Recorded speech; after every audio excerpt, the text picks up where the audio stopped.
Hello, everybody. So, let me just take a minute and ease us in here. We'll let people see who's gonna show up. Don't want to get started and explain myself several times. So, hello, Strange Zach. Hello, Abner Coimbray. Thanks for stopping by, everybody who's stopped by so far.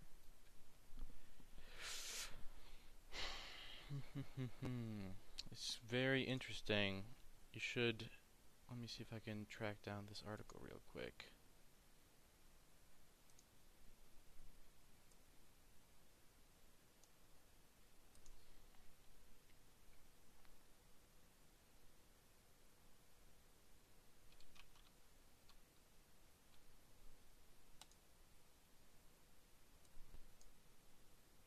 So this article was sent to me by a couple people who found it and thought it would be interesting to me, and it was. It's very interesting. There was a book I believe Abner Coimbray suggested to me at one point that had some similar stuff in it, but this is like another detail that wasn't in that book that I hadn't thought about. Um, so I read through all this, and the first part here is an argument that people can do a better job of typing if they have low latency on the response, so that when you press the F, you're not waiting for the up to 33 milliseconds for the computer to respond, right? Because if you have like a certain sort of like you accrue a bunch of events over a period of time, and then you handle them in one batch, so you have some sort of set sort of frame period, which is kind of how 4coder works right now. Is it doesn't respond right away, because if you type a couple characters, it can group those and handle them at once, and I thought that would be good. But this says that for the actual act of putting in characters, if you get immediate response, it can help a lot. So that's the argument here, and it seems pretty solid. And then on this part here, it describes all the things that contribute to latency here and there, like the amount of work it takes to figure out on the keyboard when a key has been pressed, and you end up coming up with some figures that mean there's a little bit of latency just in the hardware getting to the computer. And then they put in some other things, but it turns out that most editors, the worst part is actually using the editor itself and the way it handles things, like how it renders and whatnot. So somewhere around here, it's got some pretty cool graphs based on editors, and they compare here using Arrow on the top, how much delay you get when you have Arrow versus Windows Basic. So fantastic reason for me to use Windows Basic right there. Oh, Canucles asks me if I've tried Deus Ex yet, so I'll answer that because I'll forget if I don't. And the answer is no. I looked for it on Steam. I thought it was going to be on Steam, but it wasn't. So I have put that on the slow timeline, unless there's something other than Deus Ex to search, or I spelled it wrong or something.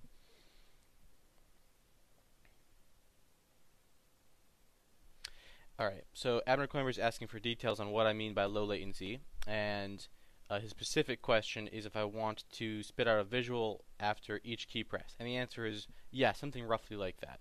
The scheme that I have in mind, that I've been building towards, is that if it's a simple character input or a backspace or delete, like there's a few things that I've decided I'll handle those, and it's not going to handle all things with low latency, but I mean, based on the argument up here, the most important thing is when you're trying to insert characters, right? When you're trying to type out a new word, and that's what most of the testing that this person who wrote this article did on, was inserting characters. Because that's when you're typing something out, and getting immediate feedback there lets you respond quickly to mistakes and stuff like that. So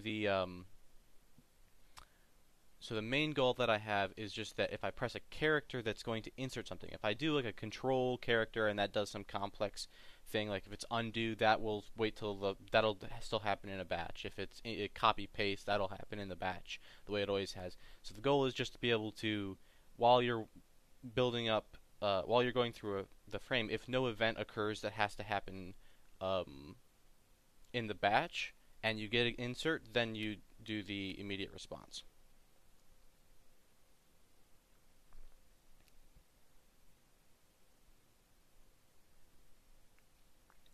Right. So, um, let's see. Let me see if I can make sure I am following what Abner is saying here. Then you can't have the system where you store things in internal data structures and process things in batch before rendering. Okay, so Abner, I've basically the scheme I've come up with.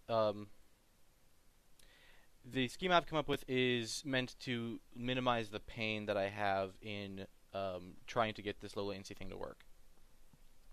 My hope is that I will not have to do any major changes, and I just have to do um, a few minor things. Now, there's going to be some flaws with it. For example, if it starts doing a long, like it starts doing the thing that was a frame, like the amount of time it takes for a full handling of all keys and then re-rendering and stuff, it it can take a while to do all that work. So if a key press happens during that time, it's going to just be processed afterwards. So there'll still be a little latency there. And my goal will be, obviously that needs to be smaller and smaller all the time, but really I think the only time you care about low latency is when you're not doing lots of big complicated things. Like if I hit a button that says, I want to delete a large chunk, I'm okay if that doesn't happen until the frame. And if I do that and then insert a character really quick, it's like that's not a big deal. So it's only when nothing is happening at all, except that I'm inserting characters, that I want it to sort of converge towards being like a low latency situation, right? And the way that I plan to do that, I'm going to draw a mischief diagram, but I want to find some of these because this was some pretty interesting information. So here on Linux, it shows two different Windows managers, compies on the top, and the interesting thing I saw here was that this one is much better than Arrow, which tends to be like around here in the 17 range and then spiking over 30 once in a while, whereas this one is like they put in the median line or the average line, I think, median line, which is right here, and it's just barely above 10. And the other thing is, though, on Windows Basic, this gets very close to 0, whereas this is not. Well, this graph is hard to read, but it looks like this is higher up. This is closer to 5 than this from my from inspection. So it's like if you go to Windows Basic, you get the best low latency you can get. And then here it's comparing Notepad, which is basically 0 latency apparently, FAR, which I never even heard of, and then Atom, which is in the 50 millisecond latency range. But the really interesting stuff is when it starts doing this, and it's like here's Vim, which is like super perfect, and Emacs is a little bit out there, and then it gets worse and worse and worse. So my goal is to be better than Emacs. That's kind of my goal, which you can see is like roughly averaging about it's hard to say for sure because it doesn't give me a number, but that looks like it could be about 5 milliseconds, and I want to be right around that range, and then Emacs gets much worse once it starts doing like parsing stuff.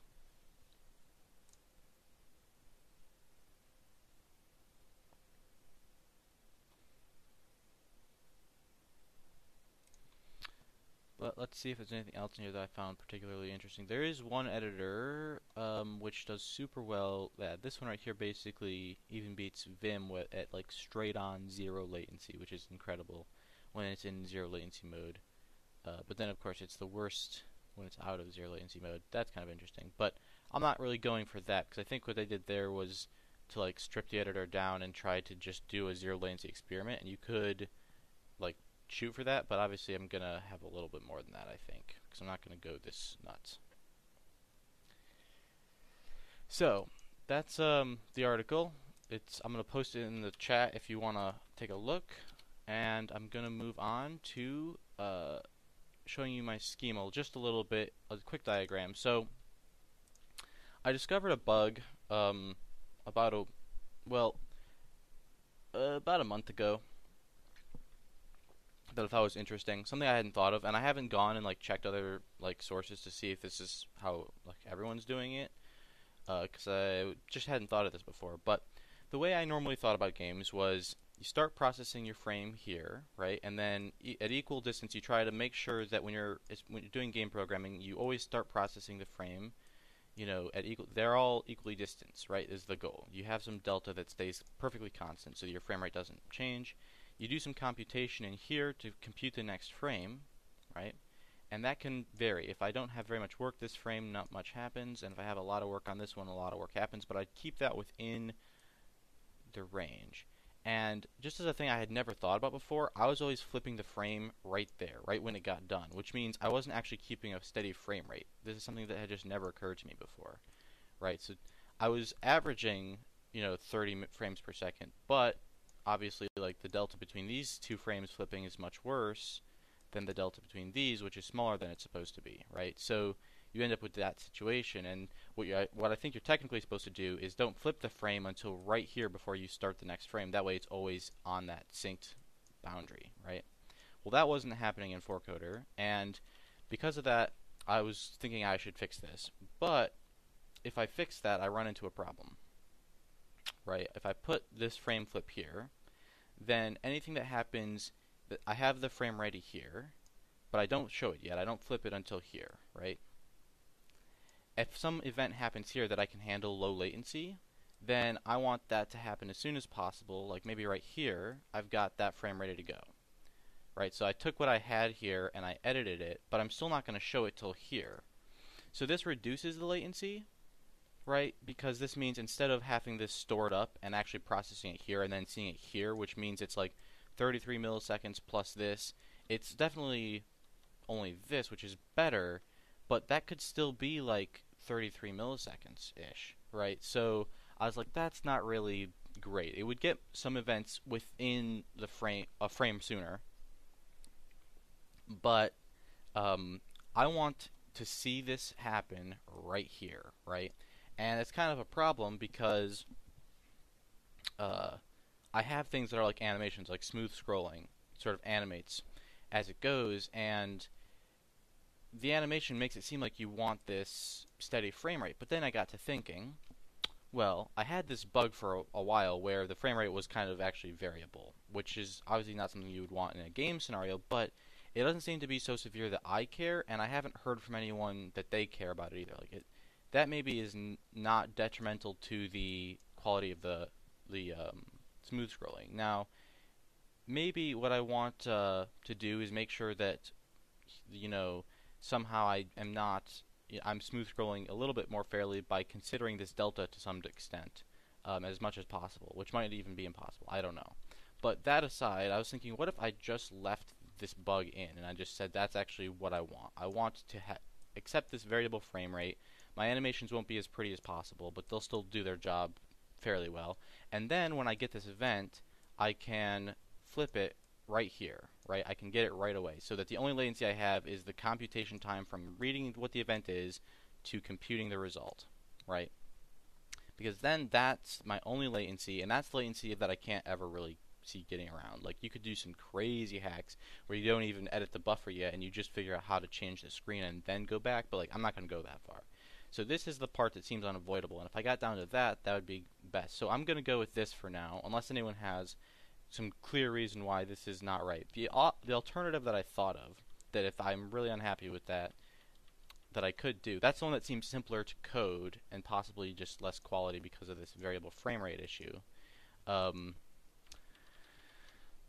But the other option is that I have some kind of state that says, hey, is something animating or not, right? It's like, that was a big box. It's like, if that is not on, then when I have a new frame that needs to happen, what actually happens is I don't flip frames every time. So if I render, for example, if I were to render here, well, technically I render right away. So we'll say I fill the screen up like this, and then nothing changes, so nothing actually happens when nothing changes.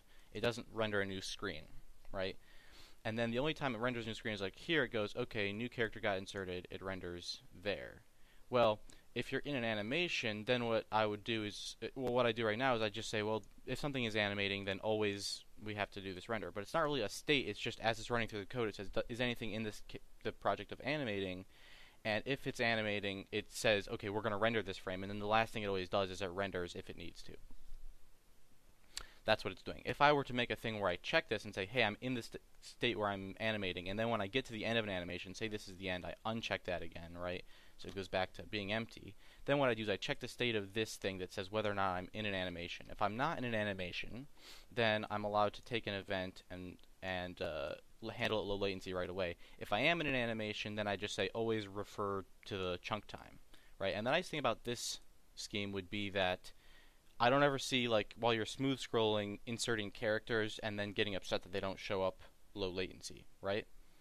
So that it's like not. This would actually be even better because then we could get the correct frame rate thing, and we could get low latency when there's not animations happening. Uh, and the issue with this is that it introduces this state which I don't have referenced anywhere in my code right now, and I feel like that would introduce a lot of bugs. So it's harder to implement this one, and that's what makes me less excited about it. Once I have the other scheme, it's possible to transition to this one, so I feel like starting with that scheme is the right one to do, and for now anyway. And if I decide someday that I want to be super, super high-tech, where I've got this state thing up here so that I can handle animations with exact precision, and I can handle low latency when I'm not animating, and I want to get that precise, I can easily transition to this just by saying, okay, the old scheme works this way where I flip here and then do low latency whenever possible, like so, right? That arrow is getting smaller and smaller. Low latency event happens here, I flip that frame here, and by flip I just mean like render it or whatever.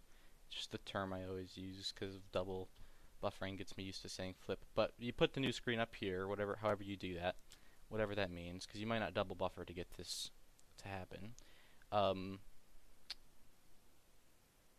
So the thing becomes, okay, so if I rendered here and then I'm waiting till here to flip, then all I have to do is when this shows up, render here, right? Unless I'm got this checked, right? So it just becomes a part of the basically there's this idea in this scheme that says, like, here's a big event. This event can't be handled low latency. So now if I get a low latency event, I can't handle it low latency anyways, and all of this has to happen in the batch, right? And the goal is to say these events, these square ones, they don't happen too often, and they certainly probably don't happen in the same 33 milliseconds as you trying to type a word, right? This is something like pasting text, right? If I hit Control V, I'm gonna lose a frame or two anyway before I get back to typing, so it doesn't really matter if that gets handled batch style, I don't think. And especially if I want to keep the code similar to what it is now. Right, so there's this idea already that even if I get a low latency event, I might not handle it low latency, and this would just be another thing that causes that. So it seems like it won't be too hard to transition to using this if it becomes important. So just to go over it one more time, the scheme I'm going with is you've got these frames, and I'm going to flip them at the wrong time. And the reason I'm going to do that is so that anytime I get a low latency event, and by that I mean an event that I can handle very quickly, I'll just be able to flip it right away too, rather than having to figure out what to do about the fact that this frame hasn't even flipped yet, so why am I rendering to it and flipping it out of order, right? So that's what I'm going to go with for now. Not too much, there's no extra craziness to go on, I just have to, deal with the details of making this work, and someday I can fix this bad frame delta problem if it becomes a problem.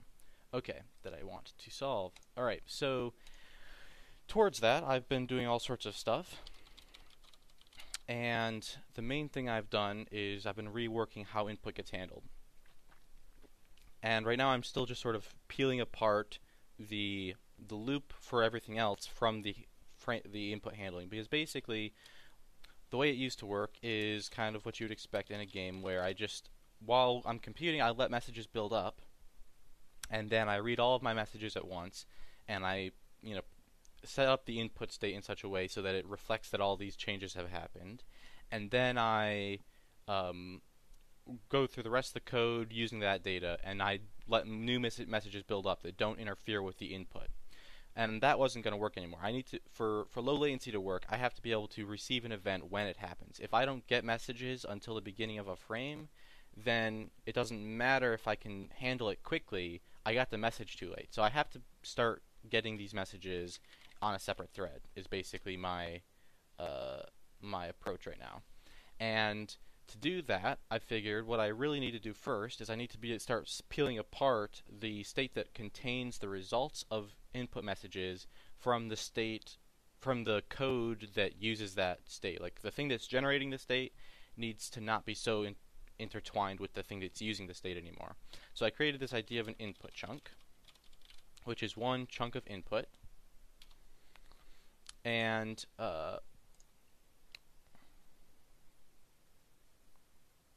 Abner Coimber asks, what's my backup mechanism? As in, how do I back up my source control?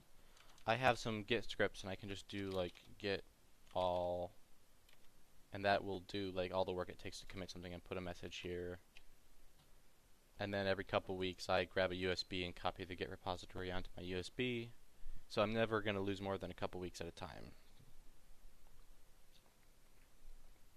Is the plan. And I can usually back up to within a day or two of accuracy because I git commit every couple days. If that's what you're asking. So, what I added was this idea of a input chunk to replace my old input state, and I ended up splitting it into these two different things, the transient and the persistent portion of the input. Persistent is the same after it's been written to, the state stays the same on the next chunk. So I didn't want to clear that part of the state to 0.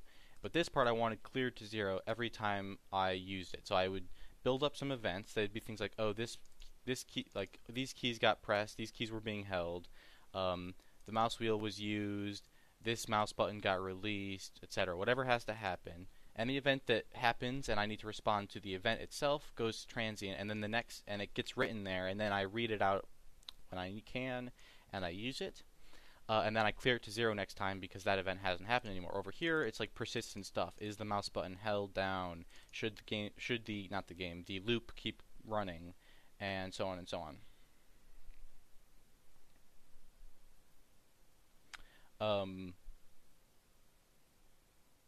And you know, the idea there is that these are basically state and these are events, right? Once I had that realization, I split them up. And now what I'm doing is, if you look down here, I've completely separated out the input chunks. Well, okay, I gotta get to WinMain where this stuff actually happens. I have the main input chunk that's in the Win32 vars struct, and at the beginning of each frame I clear the transient part to 0, and I'm grabbing all of my messages. And then as soon as I'm ready to start the actual part of the frame that does work, I copy the entire chunk out, right? And now I just do my operations out of this so that when they're parallel, this loop here can be writing to the input chunk again, right? It can write to this one. So all I have to do is make sure that this gets cleared. Technically, that should get cleared right here, right? So now we're getting to work. So the reason that needs to get cleared here is because when I separate these out, that's the logic actually. I grab a copy and then I clear to 0 so that I'm telling it, alright, you're restarting now, you're reaccumulating a set of inputs events. So today's first goal, now that we're all caught up, is to do that parallelization. I want this message loop to run in parallel, and it's not actually going to be useful yet because it's still going to be handled synchronously, but I want to have it in another thread now, and I want it to accrue events when they happen and store them parallelly so that I've got that parallel stuff working. Because once the parallel stuff is working, that's, in my mind, that's the part that's the phase change into now we're in a spot where it's not too hard to get the low latency stuff working. So, to get this parallel, first I need to find out if this can run in a separate thread or if I actually need to put all of this in a separate thread. Because I could see either one of those things being true. It could be that I want a get message in the main thread feeding data into the input chunk. And if that's what I have to do, then that's what I have to do. And then I'll run this all in a separate thread. And that's fine. But I need to do some research and find out if that will work. So let me look at get message.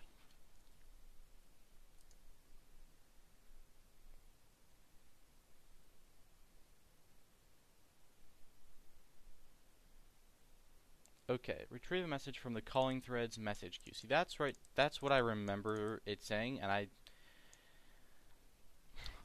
don't know if that means it has to be in the main thread. Of course, I could test it. That's normally my favorite way to do this. Because who knows what I'm going to find on the internet. I'll just run a test and see what happens in the real world. So, I'm switching over to my test project, where I test stuff. Okay. Let's see, what is this experiment? This is, okay, that's fine. I'm going to write lang, what's the name here? Direct raw input .cpp. Okay. lang.cpp. Alright. So today I'm going to come in here and I'm going to run an experiment to see if I can run this in a separate thread. So if I can run it in a separate thread, what would that look like? Well, in this case, there's like no work happening in the main thread, so I would just have this infinite loop here that's perpetually checking the keep playing variable. Maybe what I would do is throw in a sleep there so that I don't burn my CPU when I do that. And that's fine. And then this will all become the stuff that happens in another function. So let me pop that out up here.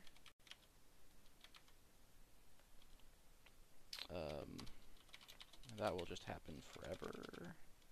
Or maybe it will keep happening as long as it can keep playing as well.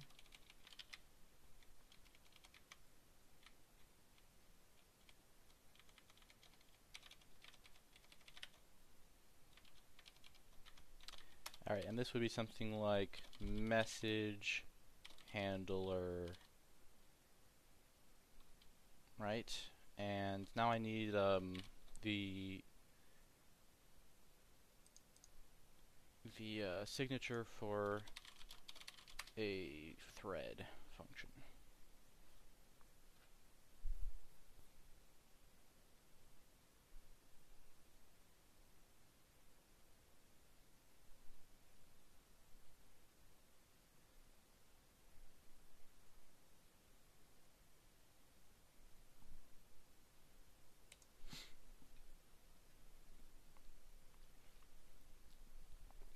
Alright, here's create thread. To execute within the virtual address space of the calling process. To create a thread that runs in virtual address space. Yes. Okay. So let me come down here and I'm going to create my thread right here.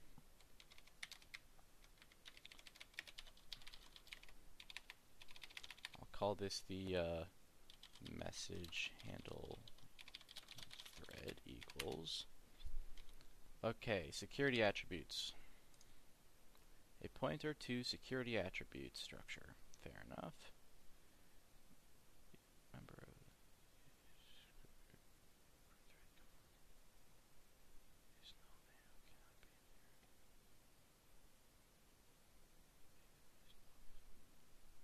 Oh, I can just pass null there. Okay, great. I'll even do 0 because I prefer it.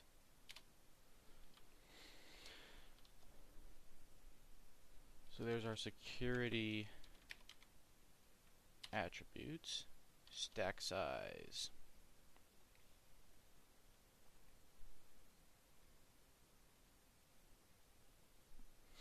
Okay, we can put a 0 there. Start address, LP thread start routine. Whoops.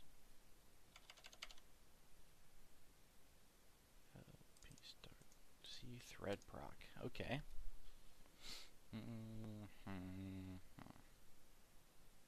Alright, so there's my signature for my thread. Okay, so it's going to take a D word, and it's going to have LP void there.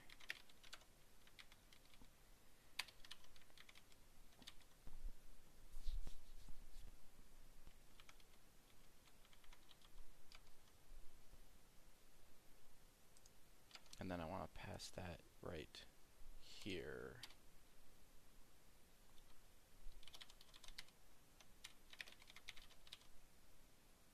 Correct? Yep, okay. LP parameter can be 0. Let's take a look at creation flags. The thread runs immediately after creation. The thread is created in a suspended state and does not run until the resume thread function is called. I think I want that this time. Create suspended thread ID. A pointer to a variable that receives the thread identifier. If parameter is null, the thread identifier is not returned. Probably want that, so it's an LPD word. That means what I need is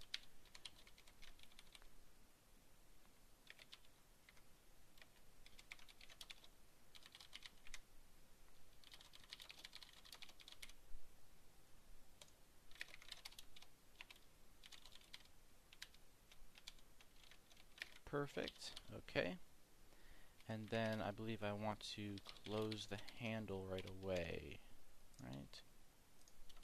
Close handle.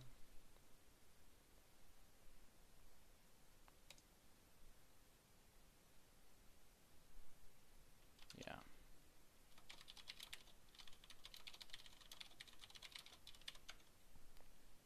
Resume thread.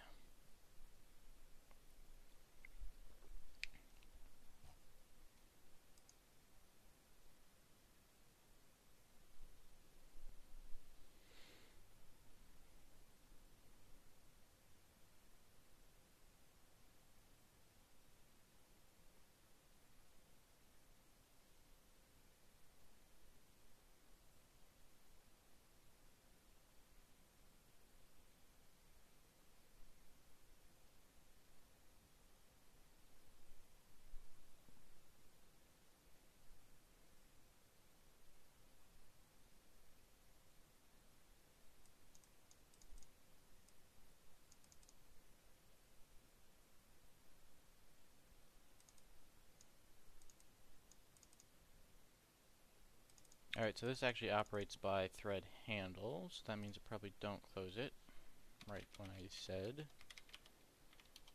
I'll close it down there. Resume thread message thread handle.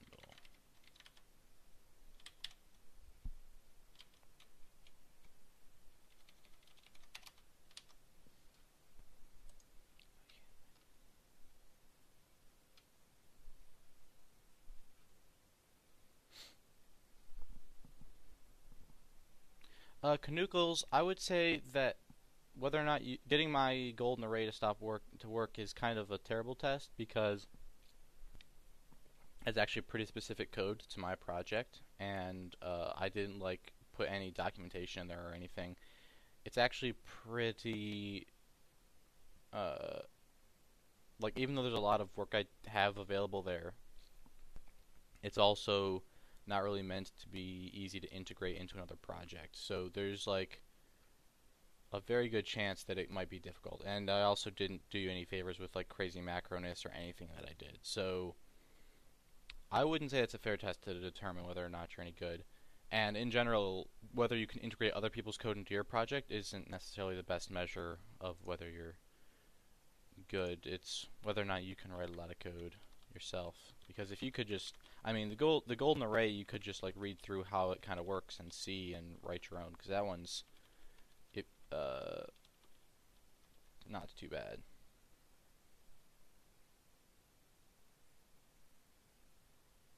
Yeah, I think you should be able to just sort of read the code, understand the structure, and write it yourself. That should probably be easier than trying to integrate my code.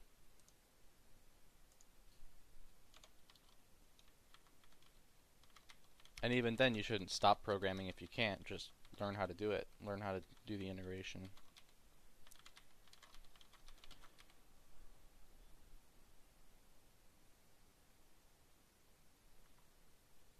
Okay, so I believe I've done everything that makes sense to me. I'm just not returning anything from here, which is fine. I can fix that.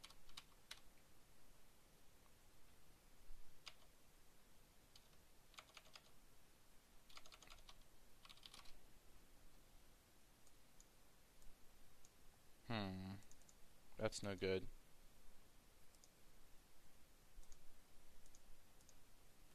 So let me see what we got going on. I'm guessing that it does have to be in the main thread, is the lesson of this experiment.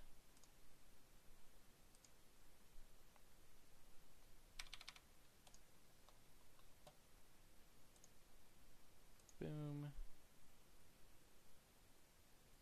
Boom. Okay. So first I should see a break there, and I want to see if I successfully make a good looking handle with a good looking ID. Okay, I do. I set that to 1 and then I resume the thread. Alright.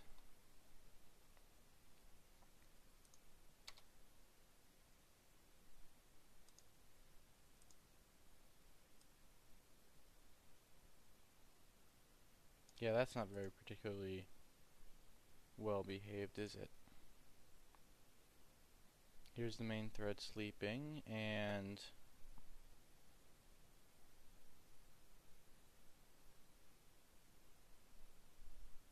alright, Elephant has confirmed the result of my experiment. Okay, so what I actually want to do then is I have to do the messages in the main thread as I was doing before, and do all the syncing here, and actually the other thread would be the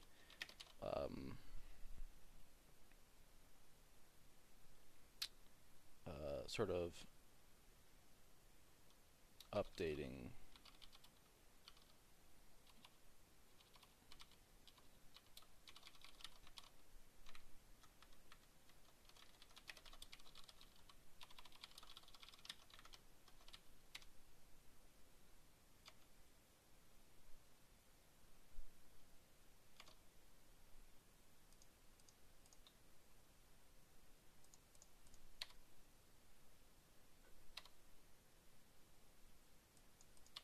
Yep, okay, so that pretty much concludes that as correct. Awesome.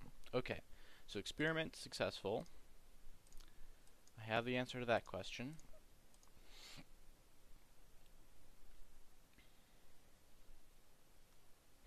So, all this is actually going to stay, and it's all of this that needs to be made parallel. So what I'll first do is make it into a function that I can call.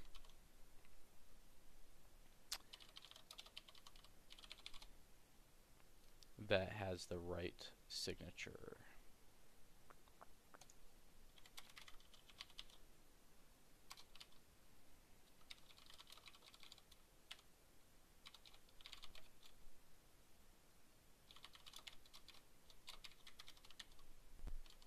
Okay, let's see.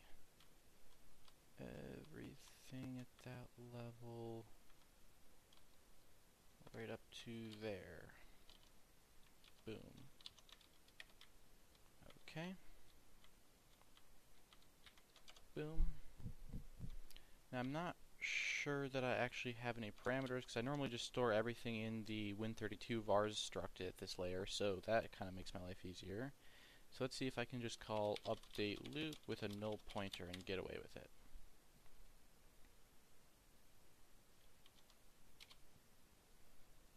Okay, so that becomes a return 0.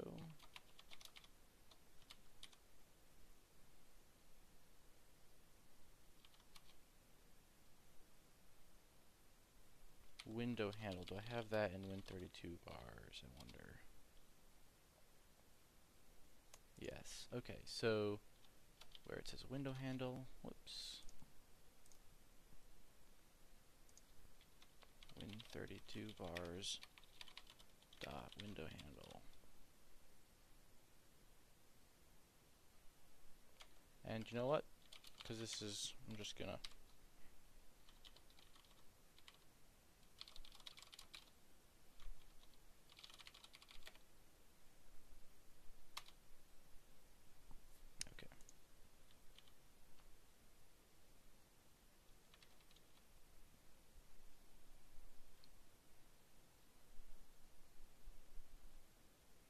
yeah, golden array is my term. I call it golden array because it's basically an array with, it's not just an array because it's got the metadata for the buffer still, but it's basically just an array, which you also probably won't find. Like, I mean, it's a pretty straightforward algorithm to insert and delete. Like, it's the obvious thing to do.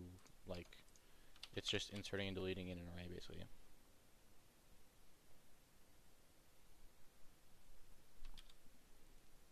Alright, so first, I believe, is not going to be in Win32 vars, but if I pop over here, I can add it.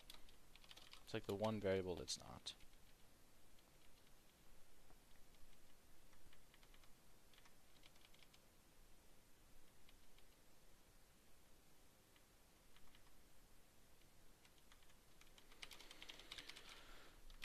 Where do I want you? That seems like the right place to me. Now let me check where I've been using first for other things. Win32 vars dot first. First equals 0. Where did first get set to 1?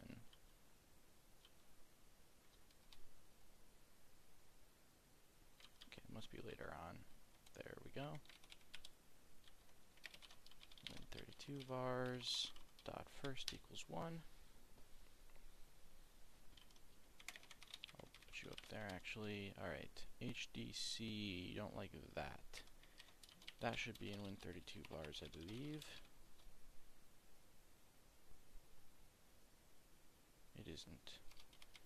Great.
This is going to get a little bit sloppy, but I'll just remember to make sure I get this fixed again in the future.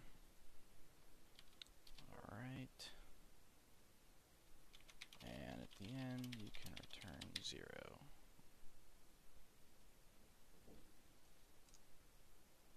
Well, that's also what I do up here, so I'll say return 1 if I want to exit. But I believe everything should still work after this. Yep, okay. So now that's still not really different. I've just put in another little, still just sort of like, I don't know what the word is, putting a lever in between two objects. Now I'm like prying them apart slowly, right? So now I've got this function that separates them, and that is this loop and the other one. Now it's time to make it parallel, and to do that, it's going to look like this.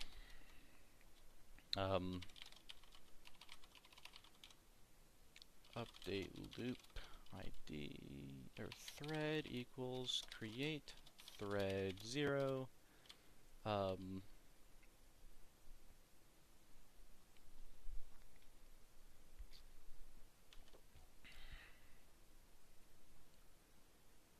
Let's see. If I go back to my Lang project real quick, look at the code there. What did I do? It's pretty much going to be the same thing.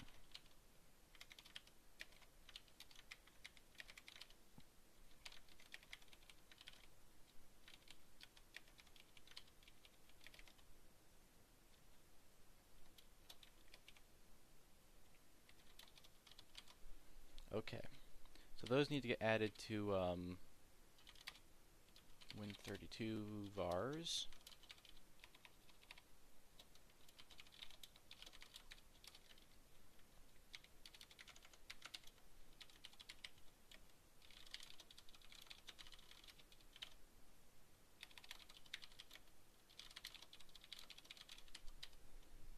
Alright, okay, so I've got my thread now,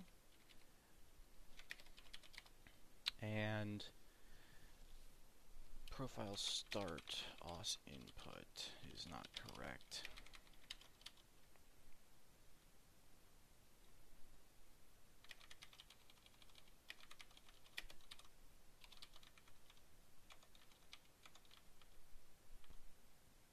Okay, so I'll have to redo some of the work on profiling a little bit. This is the nerve-wracking part, because now I'm like, the whole program's not going to run in the main thread anymore for the most part. It's crazy town. But alright, here we go. So I've got this thread, and what I want to do is say, when we first launch, what we're going to do is resume thread this one.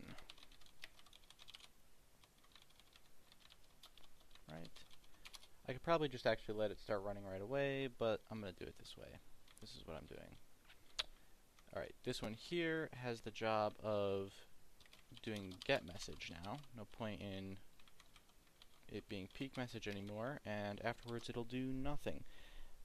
Alright, so each time it gets a message, it'll just update, and the only thing I have to do is make sure that if I grab a copy of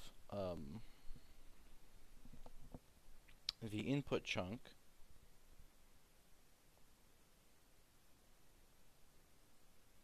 that it's always one that I'm safe to grab. Now what I could do there is say that right here at the beginning, I copy after each step, or maybe after at the end, whatever, it doesn't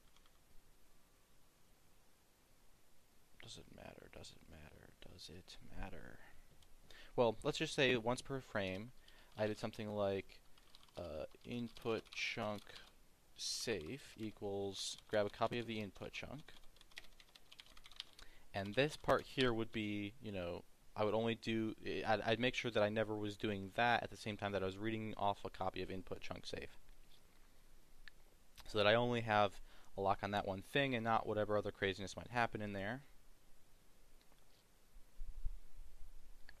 And then the other thread will read from input chunk safe into the input chunk that it uses, and it too will only have that one lock where it's copying out of there.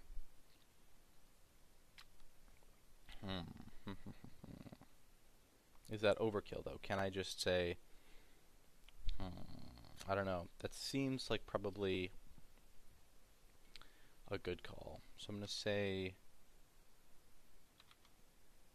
let's do that.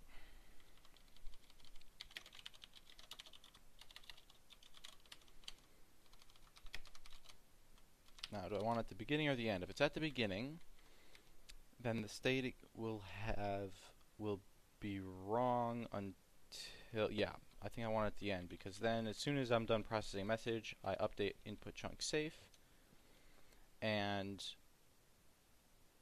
if I put it at the beginning, it would actually be one message behind always. So this seems possibly a little tiny bit better. In fact, much better if it takes a long time for the next message to come in. And then update loop. There it is. When we grab a copy of input chunk, I want input chunk safe. And then I want to set the trans to be empty. And I want to set the safe version to be empty as well, just for safety. So all of that happens under a lock, and this line right here will happen under a lock.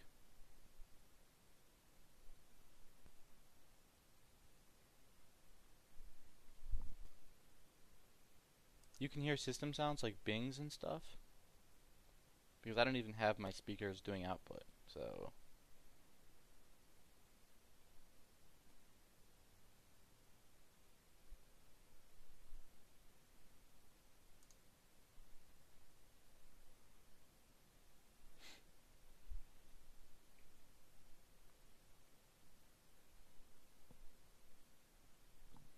Okay, So to get that part under lock, let's the bings are super loud for you, you say. Well, maybe I can just turn my bings really quiet and that'll be okay. Like, they're already really quiet for me. Not sure why the bings would be loud for you. Is that loud?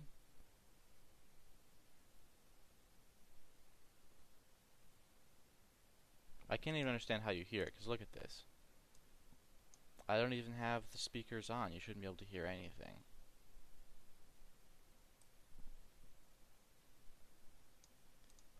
Canuckles, are you sure it's not a bing on your computer?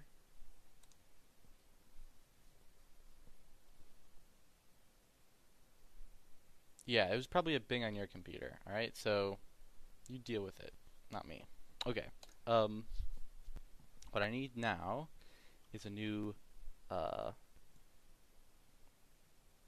thread lock, I think, right? So I go to my system.h,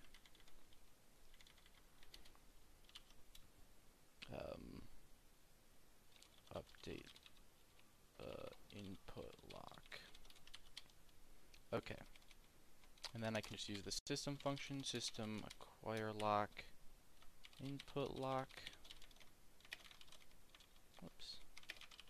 Whoops. There we go.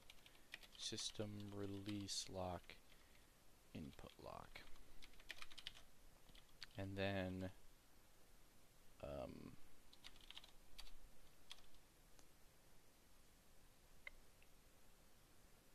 chunk safe, acquire input lock, release input lock. Okay.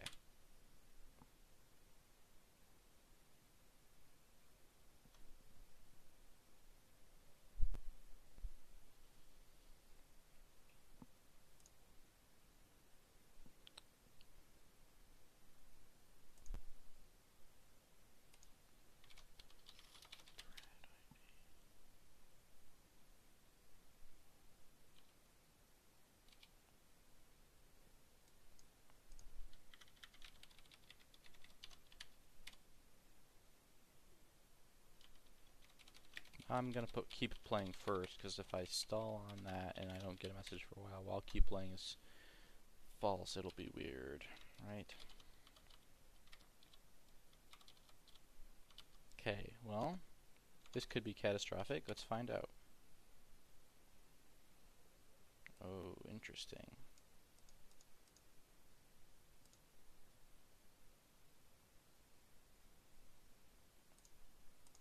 How is it different?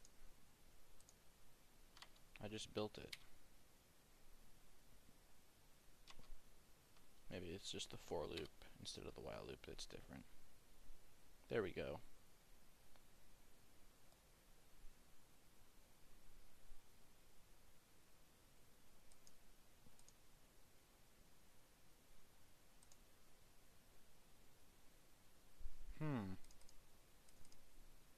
Interesting.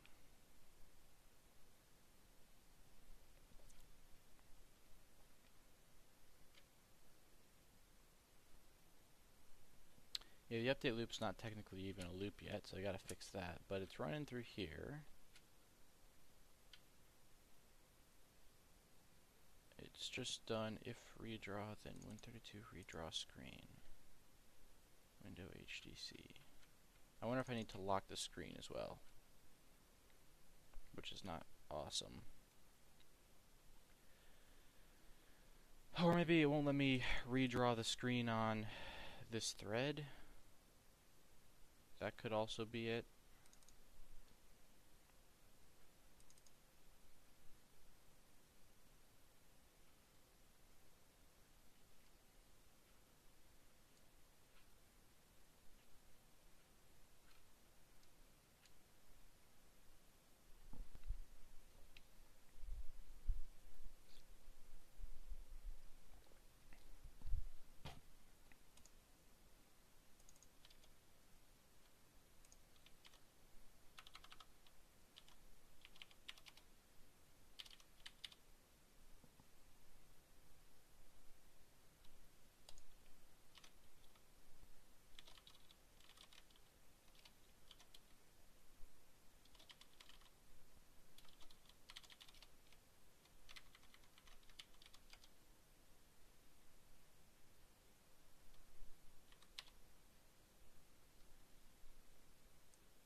Okay, it's kind of weird that that even showed up, like the proper 4coder looking thing showed up when I did that. It's not getting the resize message. Alright, so there's some problems, and obviously. Alright, so for one thing, the update loop isn't a loop, so that right there is a pretty big problem.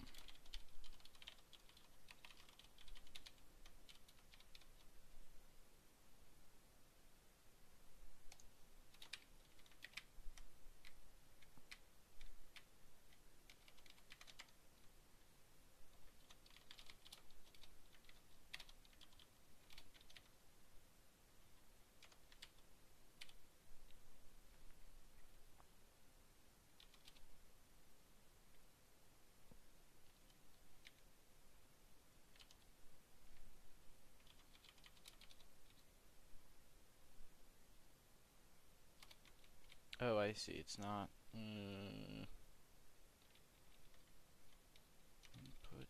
chunk dot persistent. Keep playing. So just keep checking that one.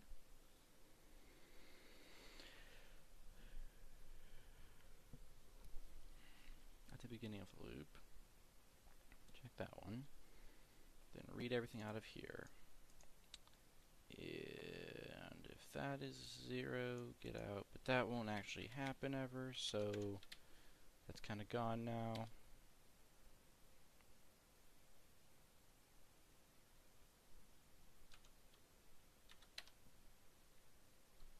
Okay, now we have an update loop properly happening. Alright, so that caused a repaint, which is neato. If I resize, what happens? Force a repaint. Alright, so it's still not resizing properly. It's certainly not getting its events like it should. Alright, so resize. Why does that never happen? Should happen under that circumstance, so let me take a look and see. And it could be the swap buffer. I don't know, that's something I gotta look into still, so I can't totally ignore that. But I believe that I'm not allowed to swap the buffer from the secondary thread, which is problematic if that's true. Because then how do I...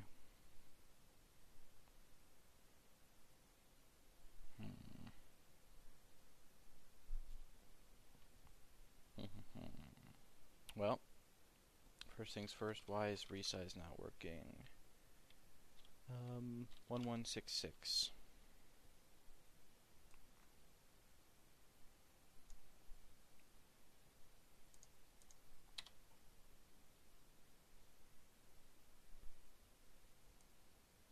First force a repaint. Then do a resize. Yeah, so it's definitely not sending the... Okay, now it's sending a new size message.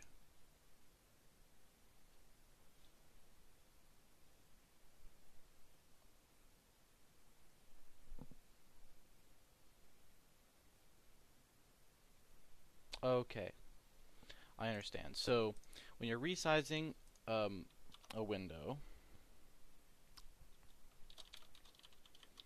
when you call this get message here, it never actually once a or actually it's right here. When you dispatch a resize message, this does not actually ever halt until you're done resizing, which means the input chunk safe never gets told that it has a new like resize message in it. And then when you finally do release, why doesn't it resize then? It's kind of weird. Okay, I want to see the resize message. There it is.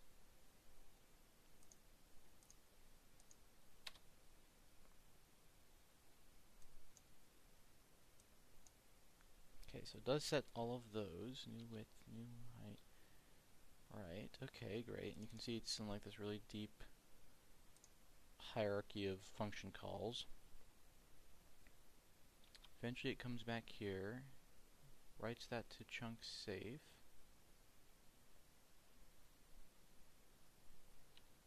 So now chunk safe trans should say, oh, why doesn't it say that? Input chunk trans. What? That's kinda weird.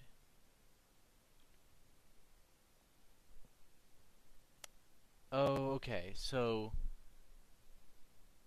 Alright, so I was wrong. This whole safe thing was a bad idea.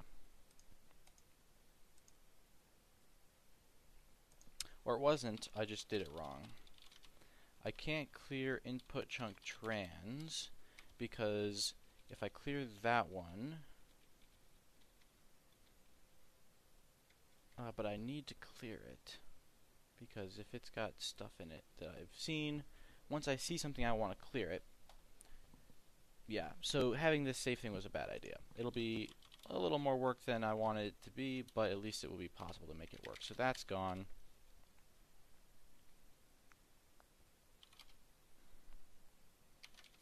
Input chunk, then clear. So that's the only lock that happens during the update loop. A little bit more locking is going to happen here. I don't want it to be too much locking because I'd really like to be able to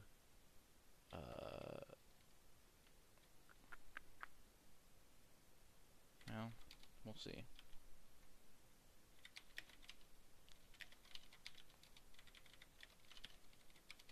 Because it looks like I'm going to have to lock and unlock every single time I update this, right?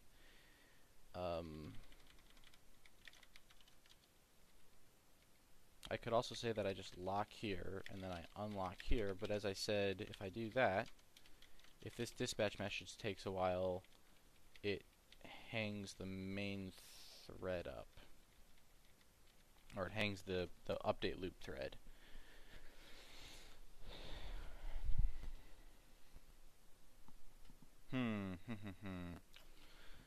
So this problem here is that it's going to hang up the main thread, which is what's already happening. And if I play my cards right, I get the advantage that it doesn't have to happen anymore.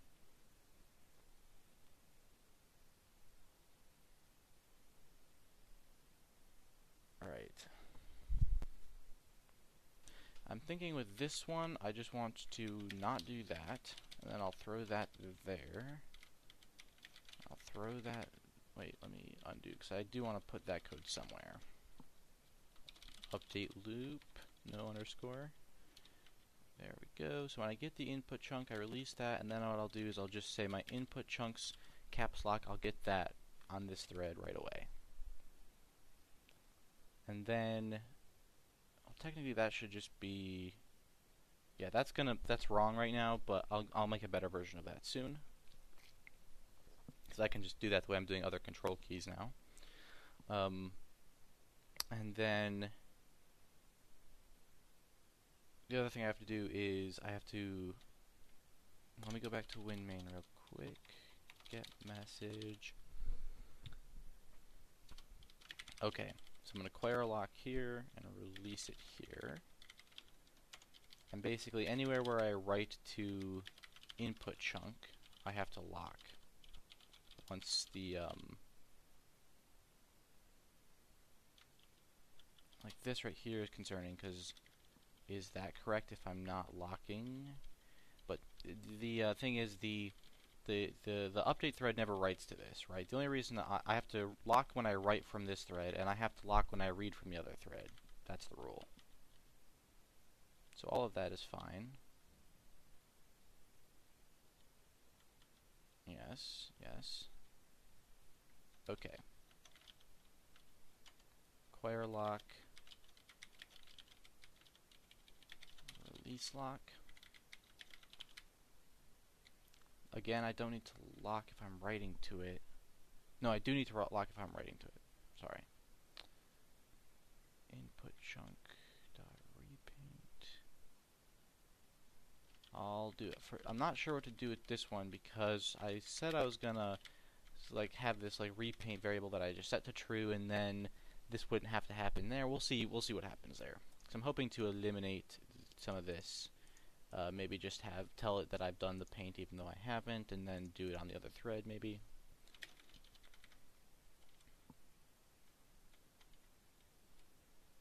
Okay, so I want to lock here. I want to unlock here. I want to lock here. And I want to unlock here. Lock. Unlock. Lock. Unlock. Lock.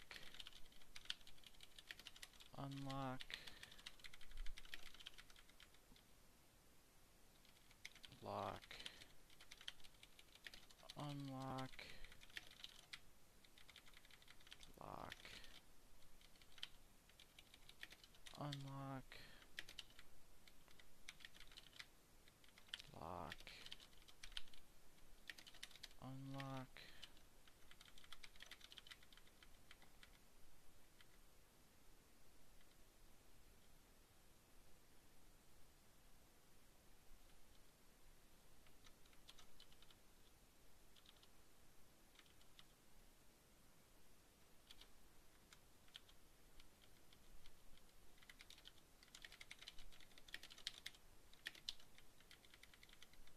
Lock and unlock. Let's see, where do I start touching Win32 here? And unlock.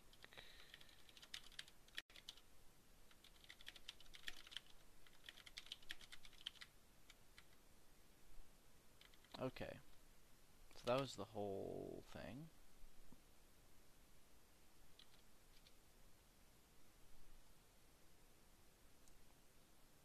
Really? Did I spell this wrong? Really? System.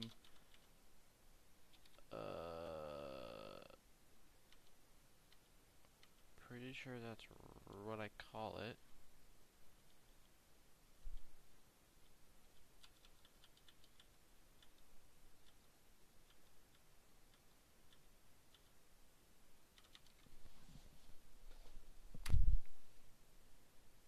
Huh, it's not here anymore. Did I move it out when I was doing...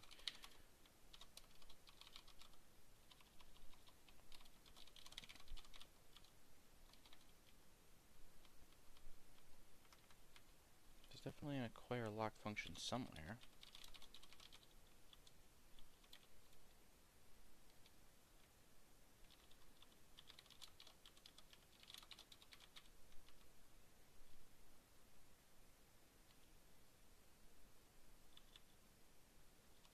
Oh, okay, so I just need to move all of this stuff down a lot.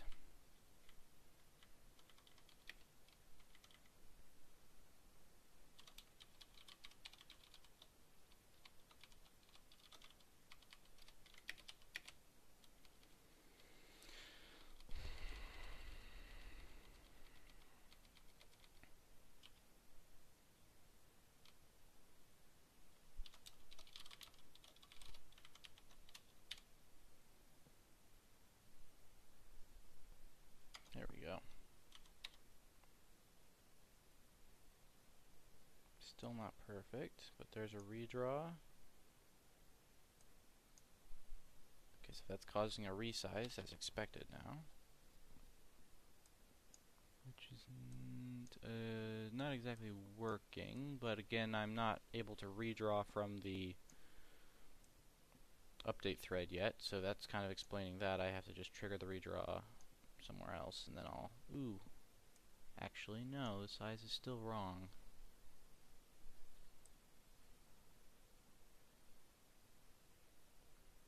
Interesting. Okay, what if I update the size and go again? Yeah, it's not lovely. It's sending input that way for sure. So I'm guessing some of that's working, but I need to get the redraw happening correctly so that I can investigate this further.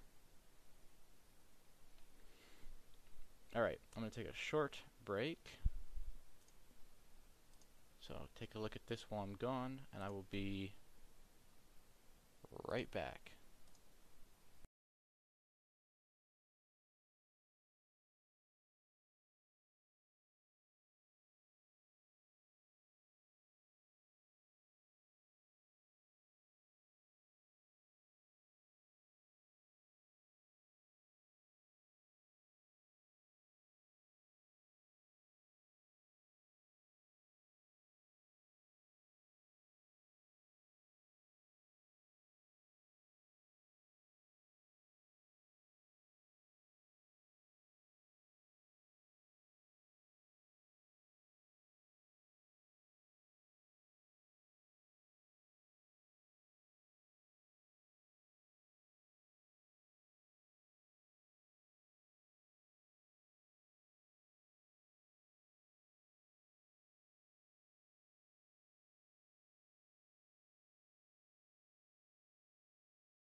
Alright, let's get back to this. So,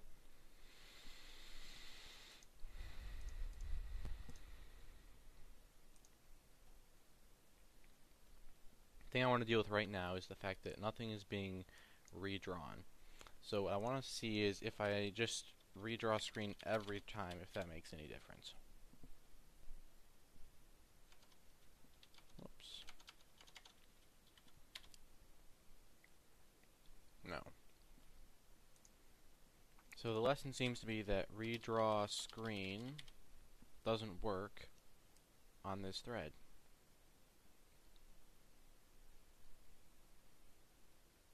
Which is fine.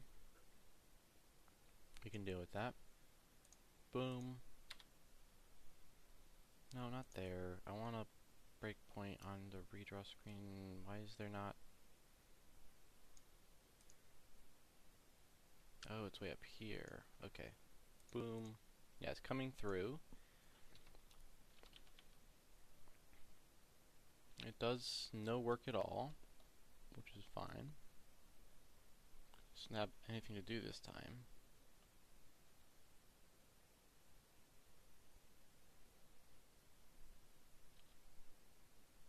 Nothing happens.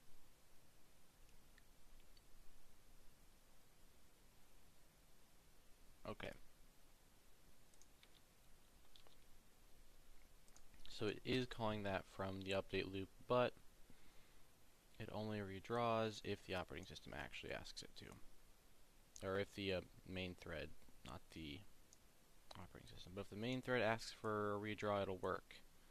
So I have to force it through this. So, options. I could send WM Paint messages to the window.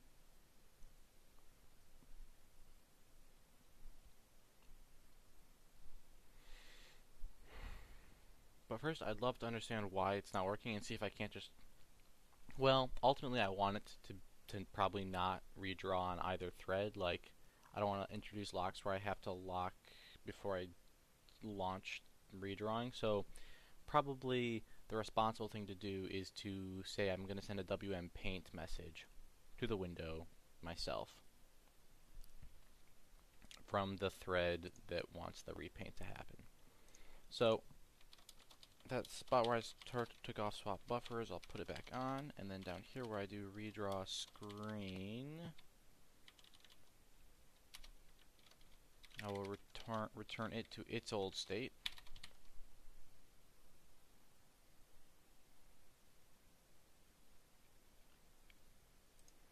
Oh, elephant. Good, thanks for the tip. So,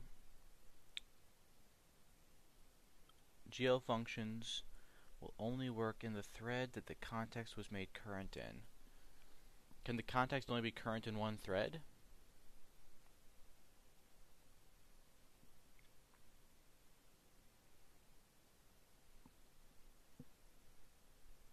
Yeah, so I'll probably just send all of my redrawing to the main thread. That's probably what I'll do. And since it's hopefully going to be able to handle a message right away when it gets one,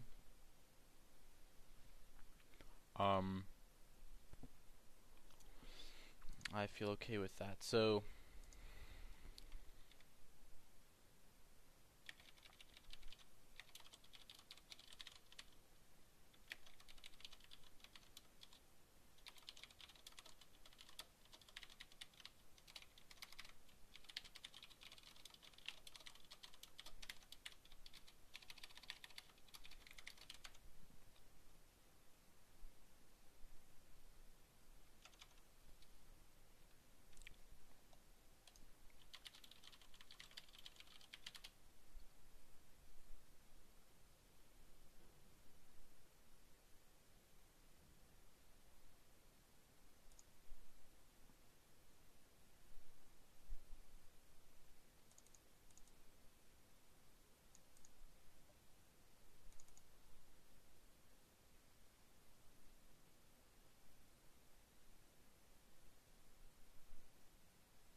okay,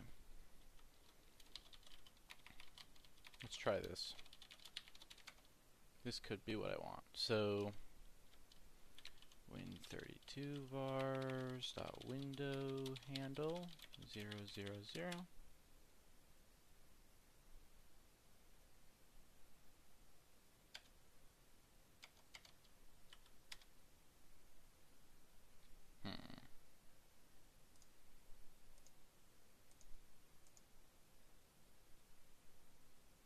Okay, so that's getting called. When that gets called, does this get called? It does. It gets called from the main thread. Okay, so that's all working as I kind of expected it to. But I'm not getting any different behavior.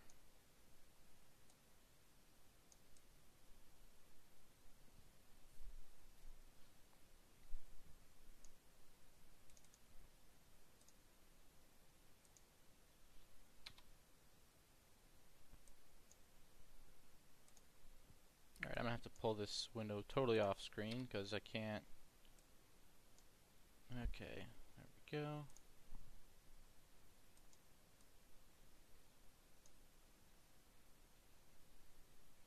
I'll have to minimize some stuff here so that I can.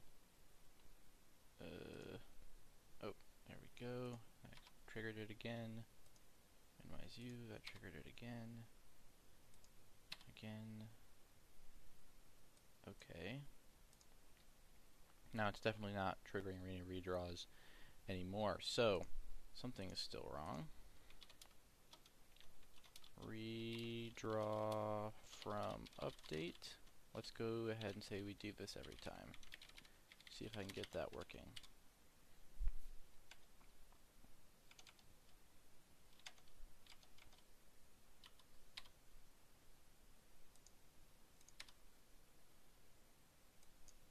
Okay, still not right. Because if it was right, it would show the cursor stuff. You can see I can click, and then when I force a redraw, it shows that it actually processed that click and moved the active window. I bet if I hit Control O, yeah, that even kind of worked. Of course, the fonts look like they've been screwed up because they were loaded in the wrong thread. That's gonna happen. Makes sense.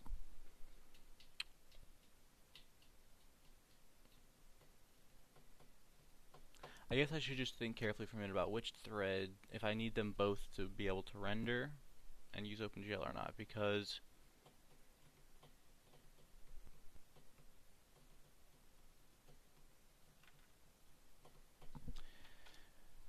I don't ever want to have them both be able to redraw the whole screen. Like, that doesn't seem necessary.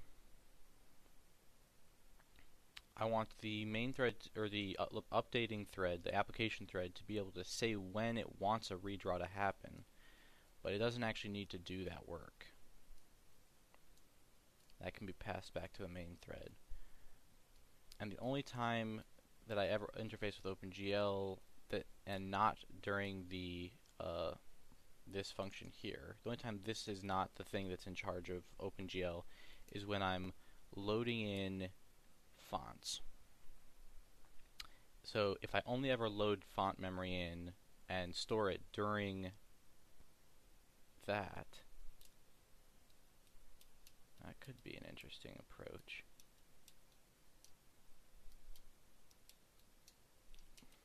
Because I believe what's happening right now is the draw font info load, which is doing a, no, must be this one.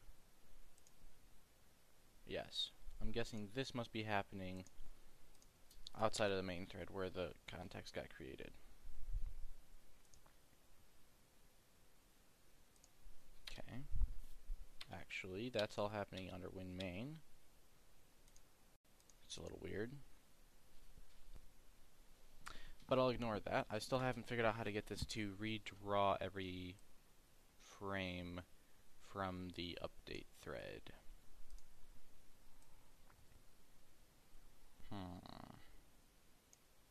And the resize is clearly not working either.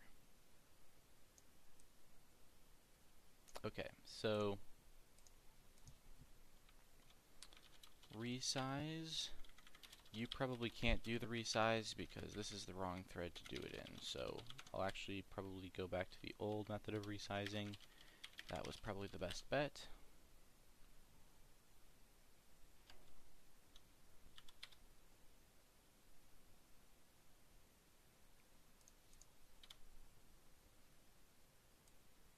Ah, yeah, so that's working now.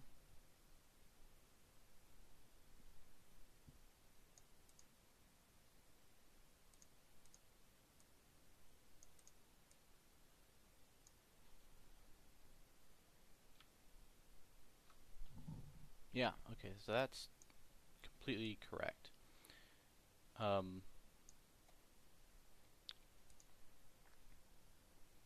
let's see, so if I just leave that there, then none of this is necessary. It turns out to be better to not do that.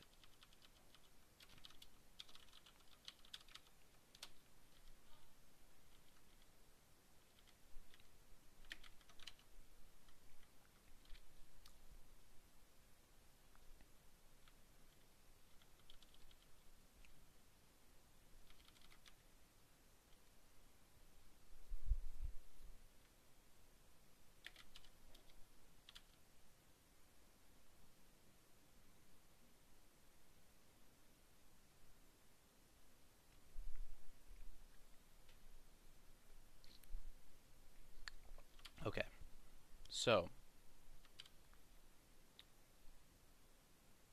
that changed there. This won't be necessary anymore. Okay.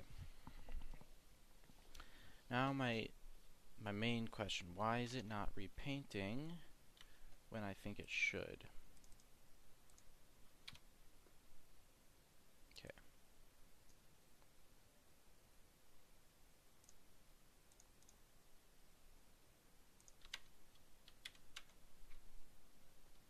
Does it have an error? Okay, it doesn't. Boom, boom. Alright. It's clearly not updating every frame still. But that function's getting called every frame, and then I'm not getting an actual redraw to happen. Okay, so that's not working.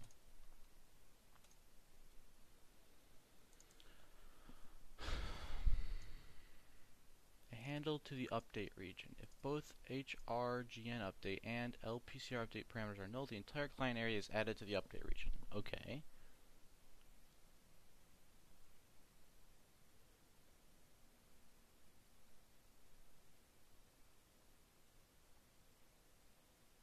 Okay, so I don't think this is actually sending a WM paint message like I expected.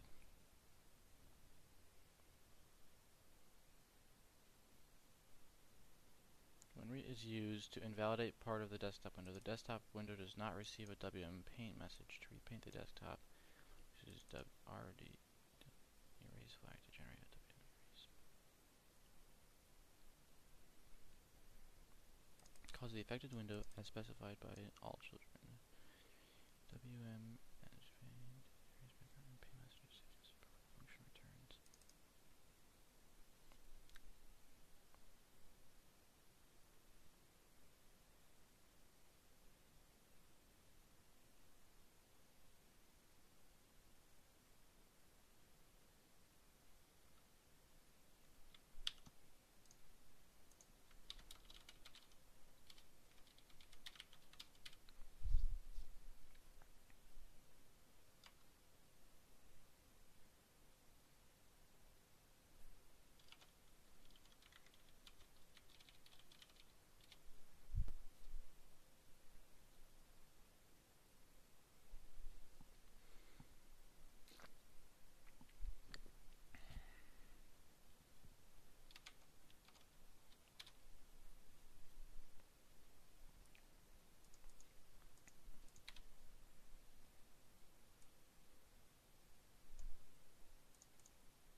Okay, I'm still not getting redraw screen to happen.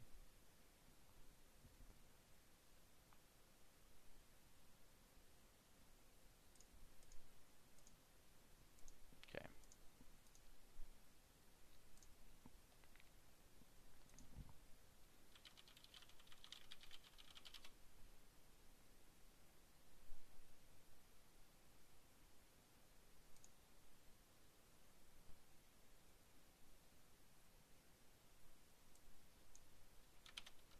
Try it this way.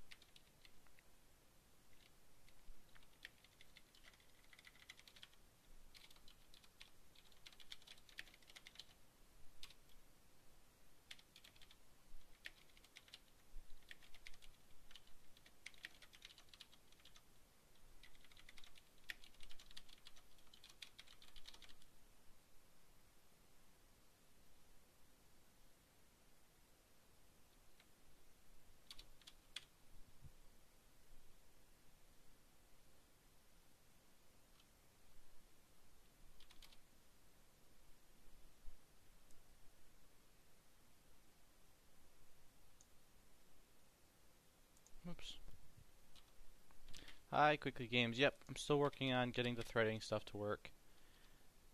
The main problem being dealing with OpenGL stuff and Windows stuff that has to do with redrawing the window and timing that and stuff like that. Okay. Let me turn both of these off again. Get this out of the way. And then turn them both on. Okay, now I'm getting that every single time.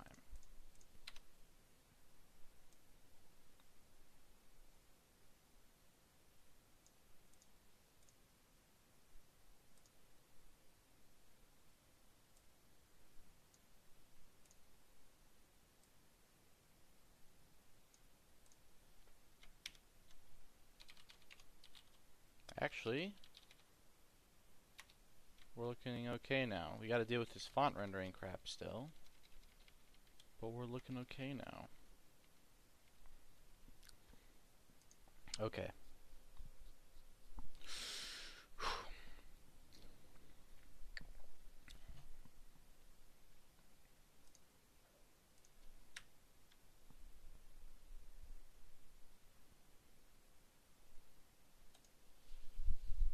Now, why are those messed up? Is my next question. I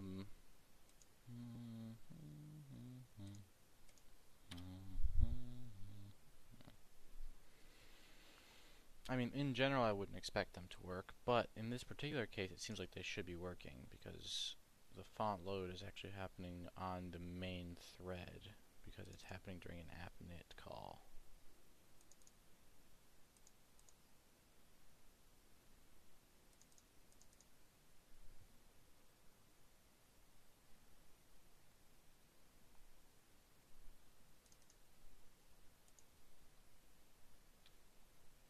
Got a valid font texture.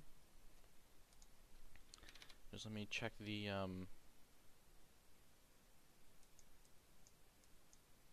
block real quick. And text width of 496 by 64.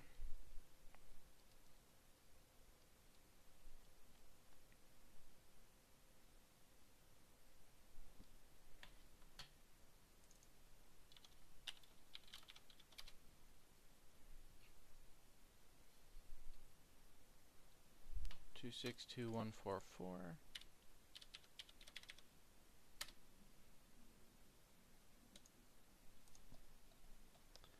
let me see if I can find anything in there. Yeah, there's some data in there. I shouldn't see blocks, I don't think.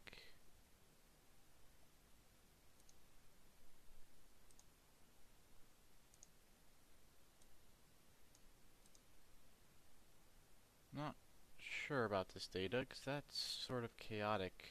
Like, no, why is it so chaotic? Shouldn't it just be grayscale? Hello, Connor Rentz. I'm, right now, I'm working on, my low latency problem, and to do that, I want to receive messages parallel to running the rest of the code.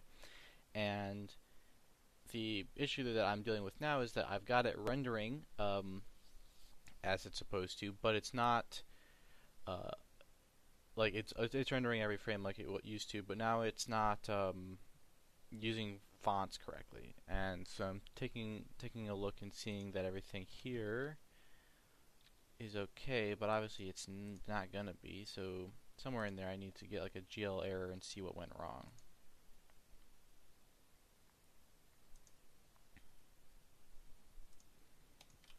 Rendering.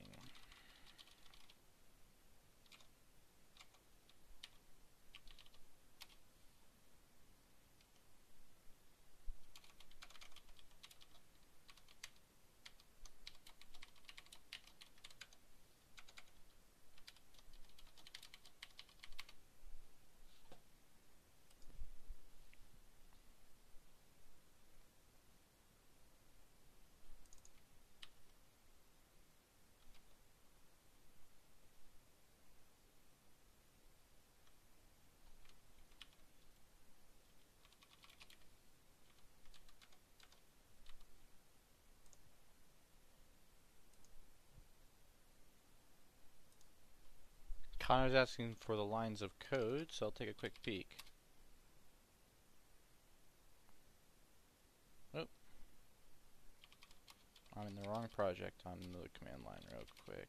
Let me switch over. 24,771. That's been fluctuating between 25,000 and 23,000 for a very long time. Very, very long time.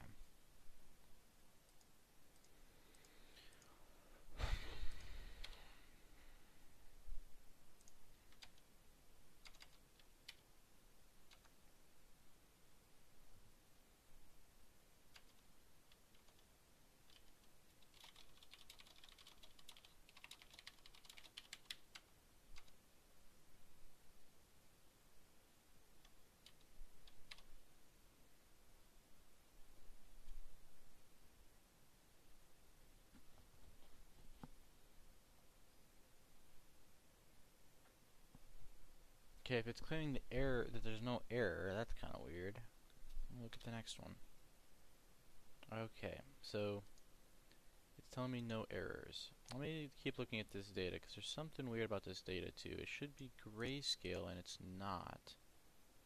It's definitely not, which means there might be something wrong going on here. It's just so messed up. I don't know. Like that might just be data that didn't get written to. I'm not sure.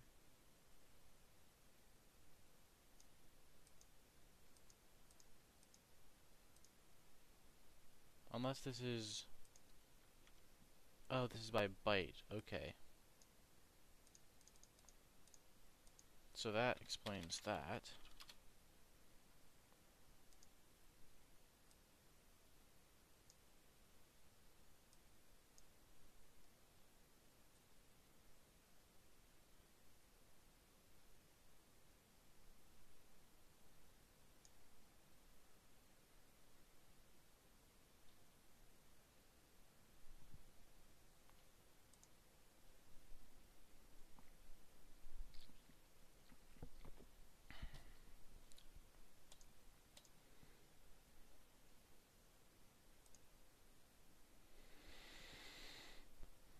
Connor's asking when I think 4coder is going to be ready for everyday use. I still don't know. I don't know. People want to use 4coder every day for some reason, but I'm trying to find ways to make it worth switching to still. I mean, lots of things are good enough for everyday use, so I don't see the point in pushing for 100% stability until I've got myself well out there in terms of this is something you can use that will be a huge improvement. And this latency thing is actually pretty important, it seems. So I gotta deal with it somehow. So if I'm not getting any errors there, then the next question becomes, when does the font rendering take place, and is there an error there? Because clearly I'm not getting any here. 433, there we go, that's gone.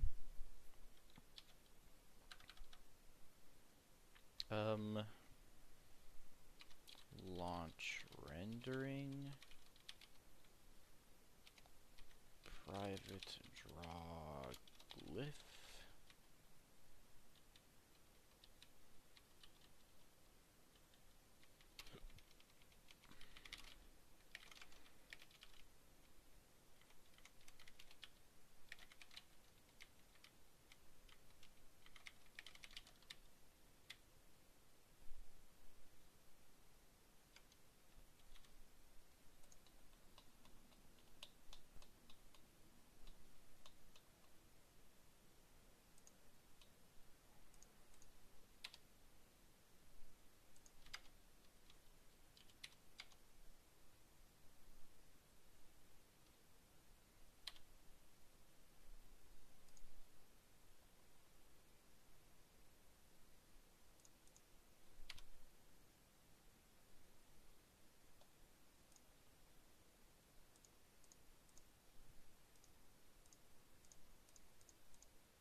still saying 0.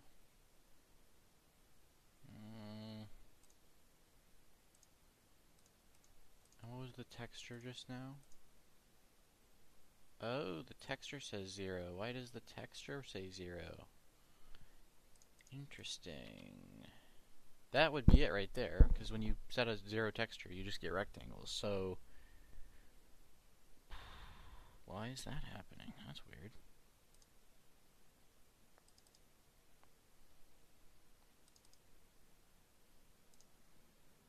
Where did render font come from?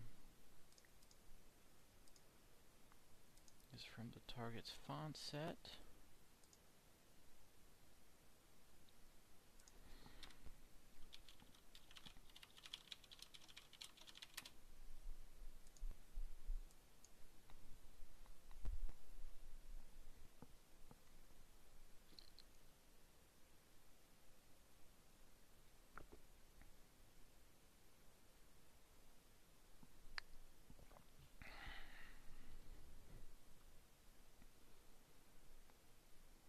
Okay, so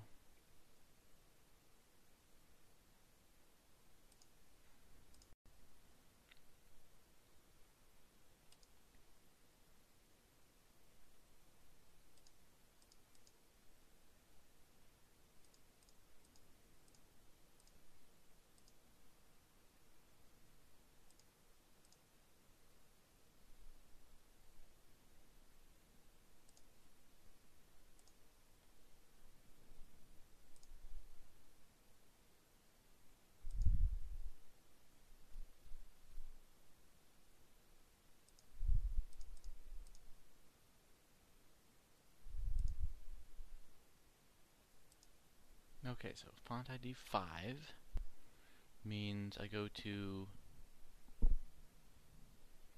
info 5, which is the 4th one. Or it's like position number 4. Position 4 should have it. It's got everything else. Why would text be 0? I definitely saw text getting set down here. Okay.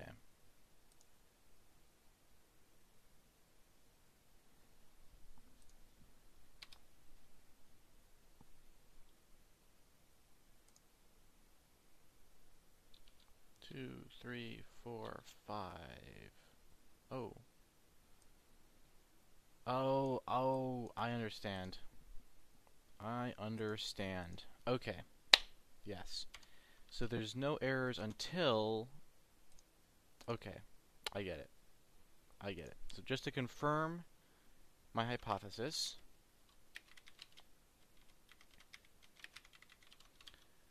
what I should do now is go to this and say something like, well, where do I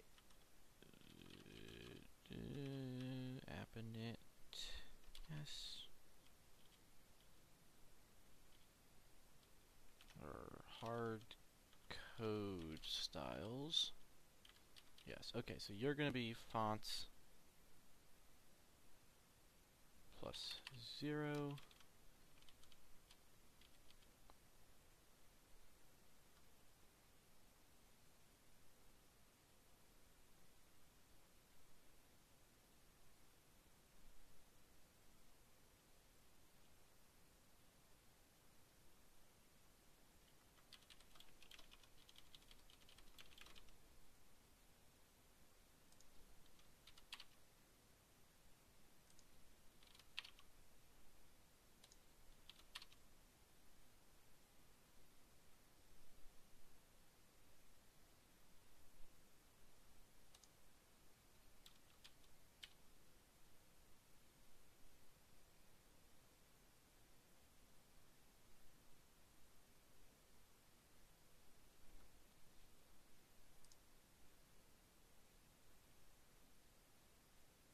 Okay, something I just did was wrong, because that doesn't make sense. Back it up, back it up. Okay, these are both +1.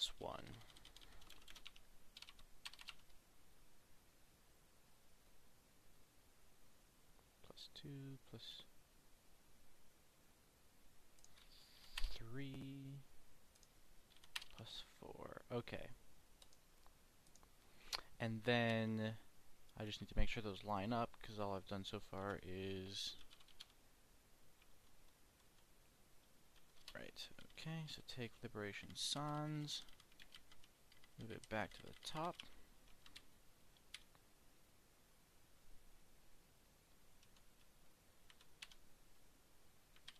Aha! Oh my goodness. Sweet. Okay, so it's still behaving pretty much the same way. Now there's going to be a bug that I'm already anticipating, which is that when this one is active, it won't... Okay, so the mouse is kind of broken too, somehow. It could be the UI code doesn't like the new way that I'm sending it data or something.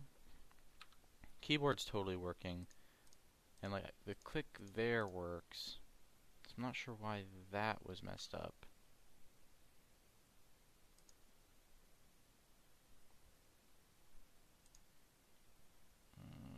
Okay, somebody didn't get their... Okay, interesting. So, do label, step draw menu view, page panel, set pointer, do state font set, do menu view, step draw menu view, step draw menu view, state init, target font set. Target is 0, so that one needs... Okay, so that's a bug from stuff from a long time ago, so let's track that down real quick. That's in the menu. LG36. That needs to come from the view, not from the target. Okay, font set. Init. Font set.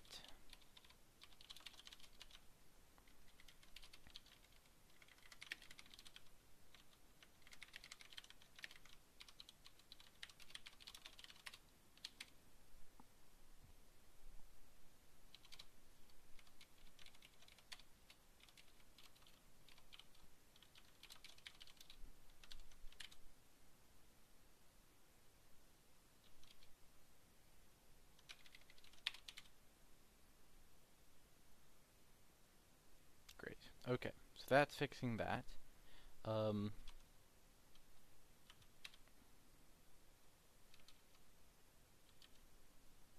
Yeah, mouse doesn't work there either. What about control open? Mouse does not work there.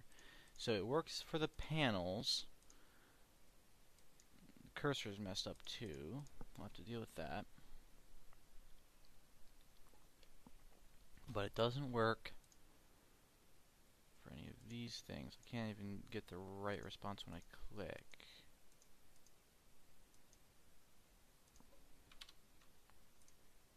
Okay, so that's working too. So X and Y position work.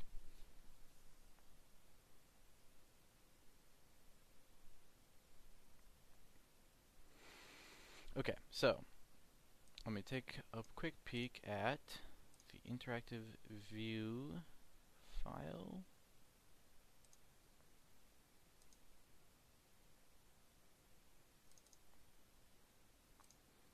Okay. And in here, do I have do file list box? Yes, I do. Okay. And when I step in there, again, the UI, you will have to excuse it. It is a terrible, terrible mess because I've got it everywhere. Input state.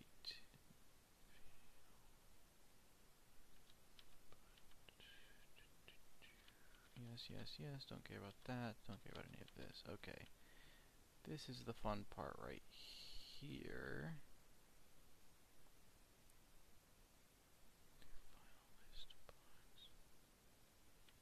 Info, append, yes, yes, yes.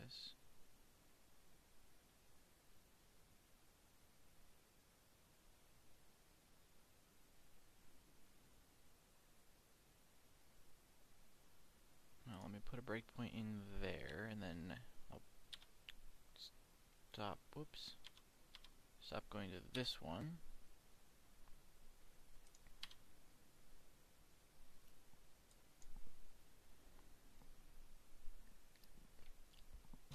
I want to take that out. Okay. So I have always had this pretty nasty thing in here, and it looks like this is going to just force me to undo this completely. But this right here is like I call the step function, but with a set of parameters that sort of force it to not do too much work and just redraw. But I'm just not doing that because that doesn't even make any sense now. Yeah.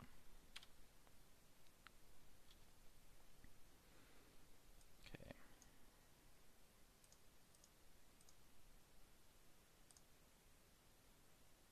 Okay.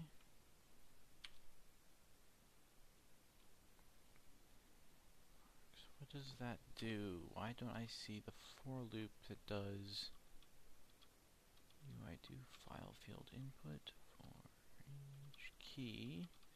So that's just doing the file field. But where does the list of files happen? Does that happen down here? No. Okay, so that happens in here somewhere. Get absolutes, get path of directory. Yes, yes, yes, okay. We find the infos, we do. Okay, so here's where it actually gets interesting. Do file option. If input stage, it is the input stage. UI do button input. Hover. Hit check. Mouse X, mouse Y. I need to get out of hexadecimal. 249, 462. Okay, so I want to see if someone will pause me on hover now.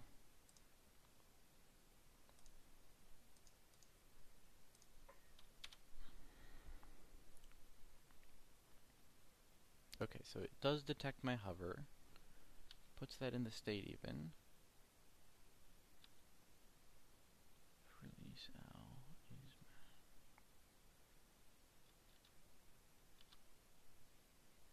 okay.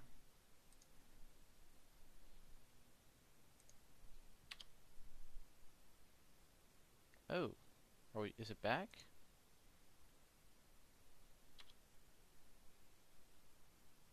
Yeah, it's kind of working now. Alright, alright. So we gotta figure out what's happening, because I believe the change I made was that I said I was no longer doing the app step thing, which was, I mean, I can see how that was the only thing that was actually causing the problem now that I think about it. Okay. So if I go test basic.cpp, we've got all that mouse stuff going great. I can switch to there, and now we get junk because that's coming from the bad OpenGL, right? That's being done in the thread that can't actually do OpenGL. So now everything is totally frigged up and hilarious looking. And this one is like the coolest of all by a long shot. Look at this. It's like amazing.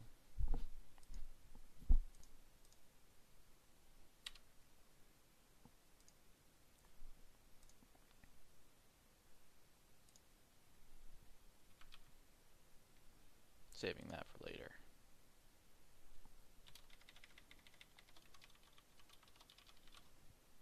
Okay.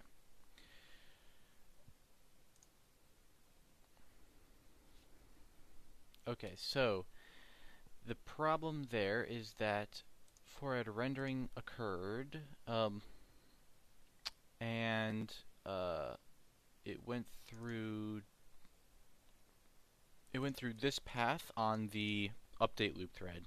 So now I have to make sure, this is the thing, I either have to go ahead and set up a context with shared resources so that the update loop can do things like creating OpenGL textures, or I have to set up a new thing that communicates to the don't worry, Canuckles. I've got a screenshot, and I'll post it later on that awesome alien code. In fact, I can pull it up for you right now. Whoops, wrong one. There we go. So,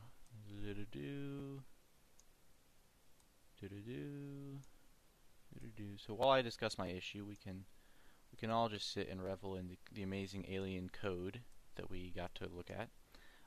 That's what software looks like when it's written by Martians, as Abner Quainbury knows. So the thing is, the the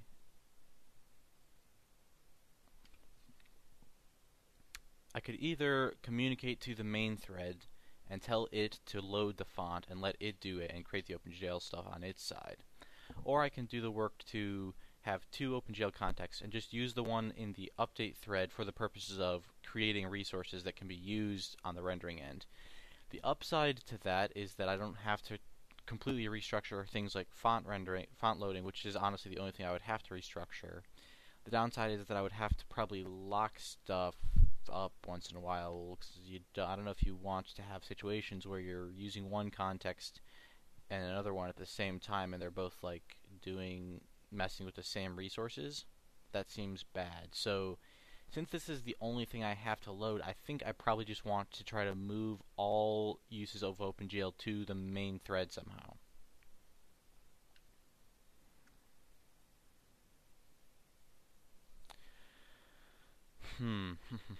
So, yeah, I'm gonna work on that in that direction. Has everyone had enough of the alien code? Everyone's good with this? Obviously, we can decode some of it. We know what some of it means. This is a closed brace right here, and that symbol there is an open brace. Open brace, closed brace. That's how they open and close their braces. And I can translate some of this because I know what it says in English. This right here says, well, one of them is save. Probably this one. Import and export, I believe. So, because that would be your T right there. This is the word exit. Again, the same T. Alright. So that should do it. I think that when you see this later, it'll be on Twitter. You'll be able to investigate it to your heart's content. Let's work on that thing I said. Well, I've been at it for 2 hours now.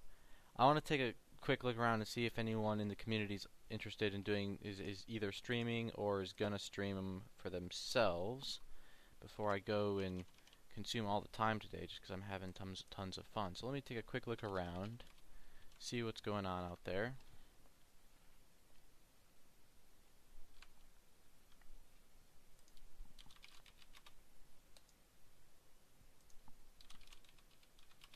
And if I still have time, I'll take another quick break, and then I'll come back and we'll work on getting that font rendering to work appropriately.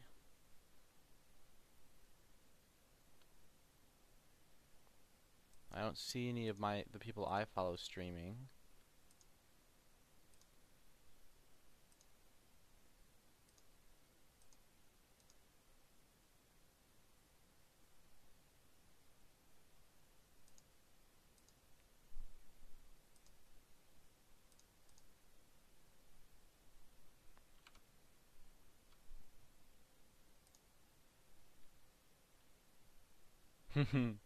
Miblo asks me to consume all the time. I'm just going to take a quick peek, see if anyone else has said anything on Twitter. I don't think... No, I don't see anything. Alright. So, I'll continue this in just a few minutes. Doop.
Bidoop, bidoop, I'm back. Hello.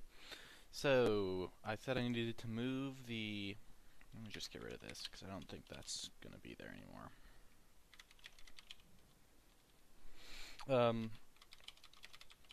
I said I needed to move the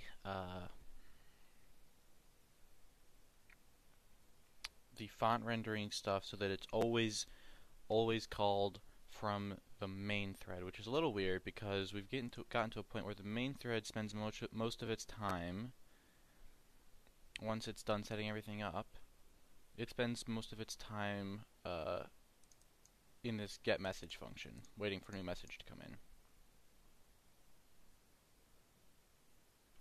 Oh, I just realized something. We can just do that, like so, and there we go. Okay. Anyway, so it spends all of its time in this get message function, and that means that if we are going to tell it, this thread that is, to load in a font, we'll have to do it by sending it a message. That's the only option there is. So we'll send it a message and say, hey, do some work, load in a font. And that means that I probably want some kind of like custom user message, and I want to see if such a thing exists.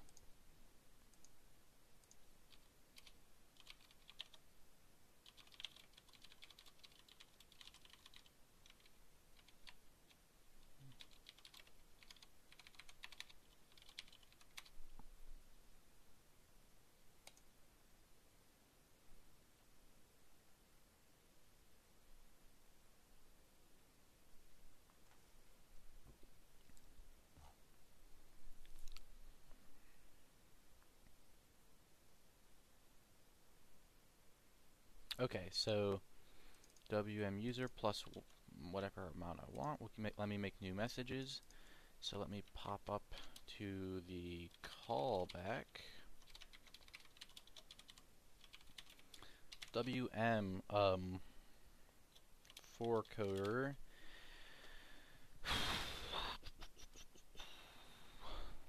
load font. WM user plus 1. Cool. Cool. And that means that I can just handle that down here, right?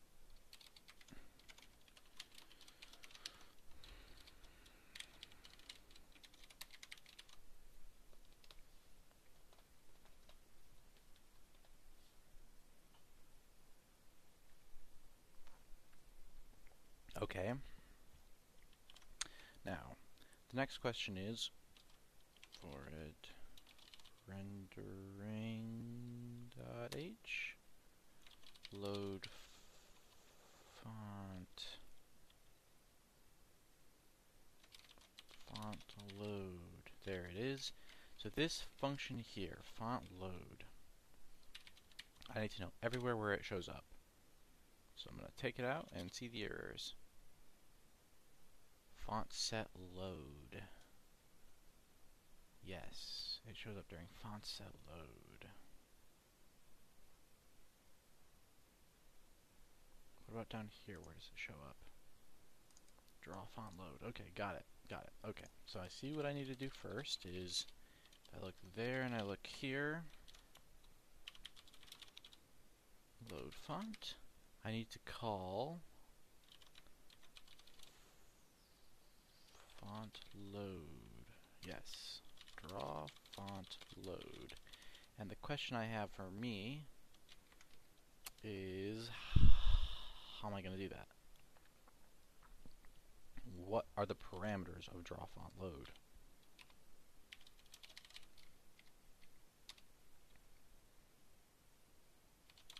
Font load. Okay, it takes a partition pointer, a font out pointer, a file name pointer, a PT size, and a tab width. Well, only one option. Font load parameters, right? and then I just have all of those as members. This is a perfect spot for a rudimentary code transform. When you've got a function signature figured out and you'd like to turn it into a single struct so that you can do things like make it a context that you pass through some other API that wants you to pass things via void pointer. Okay, and so what'll happen here is we do font load parameters, params equals lparam,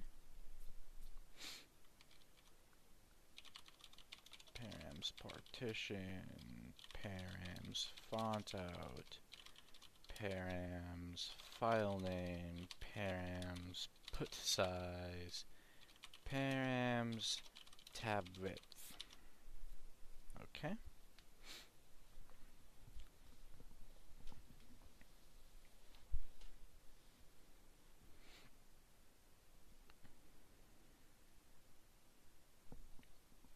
Now, of course, the danger would be that the thing it points to, if this message doesn't get handled right away, that the thing it points to doesn't perpetually, like, exist.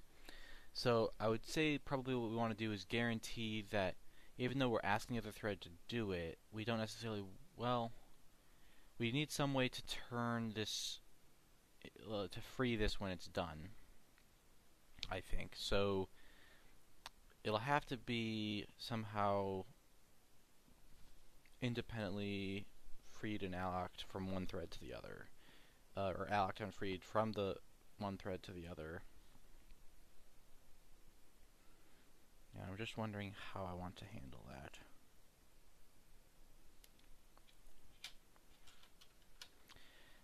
Couple options. It could be in the general memory. It could just be a little bubble in the general memory.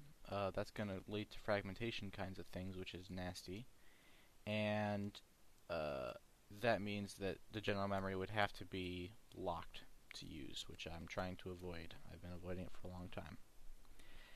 So, if that's not an option, I could reintroduce a system level allocator so that you can ask for a new block from the application side and just use that block. Finally, what I could do is say that the system just provides spaces. That seems like a good idea.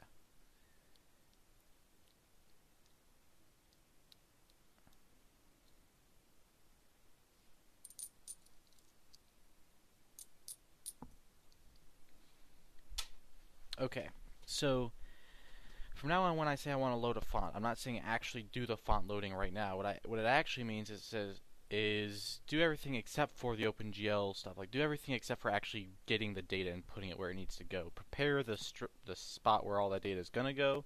Set it aside like we always do, but then don't fill it because the main thread is gonna fill it, and put into a struct, allocate, and by allocate I mean get off of a free list some struct that I can fill all these parameters into. And I never actually touch the draw font load on the other side, obviously.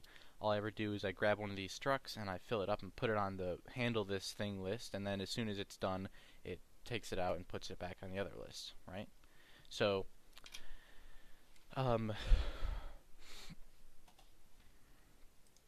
that means that what I want to do is this here is still the correct signature because, yeah, okay, so this struct isn't actually going to be public. What's going to happen is this is going to hang out over here.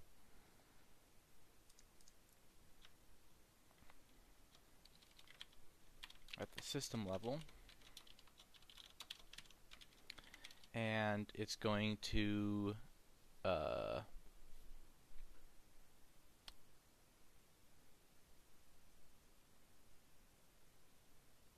oh, the partition's still not going to work, is it? Ooh.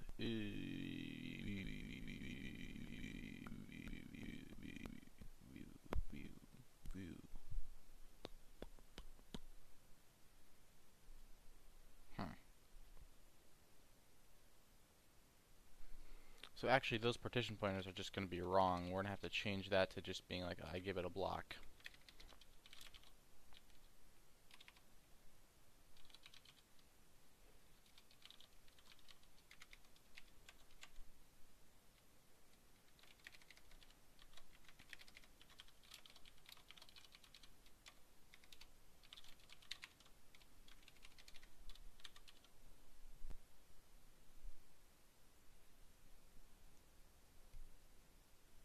Okay, got it. So draw font load is going to be spelled out now, like so.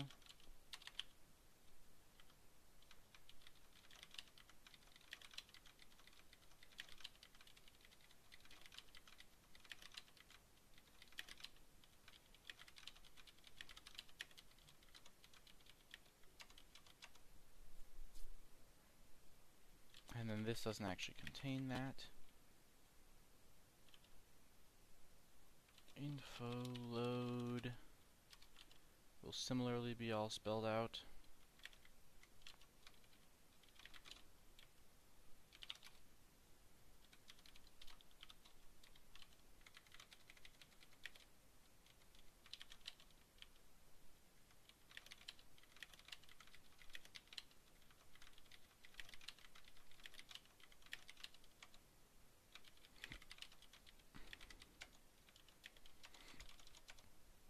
Okay.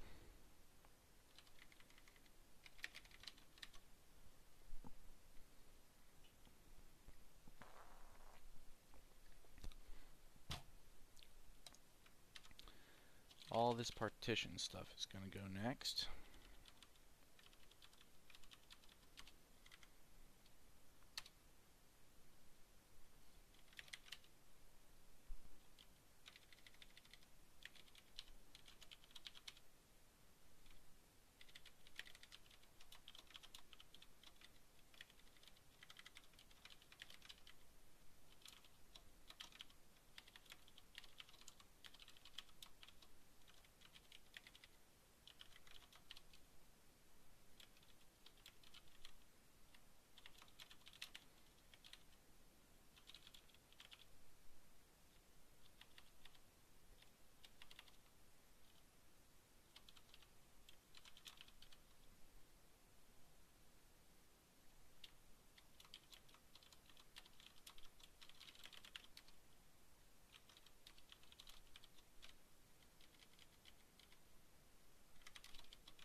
There we go.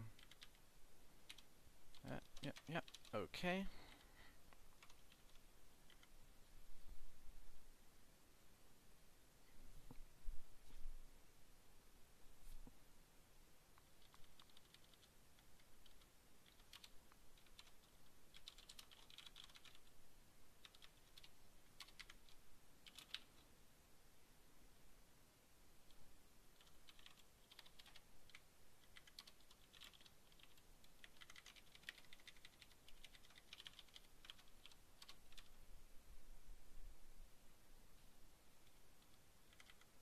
Oh wait, better idea.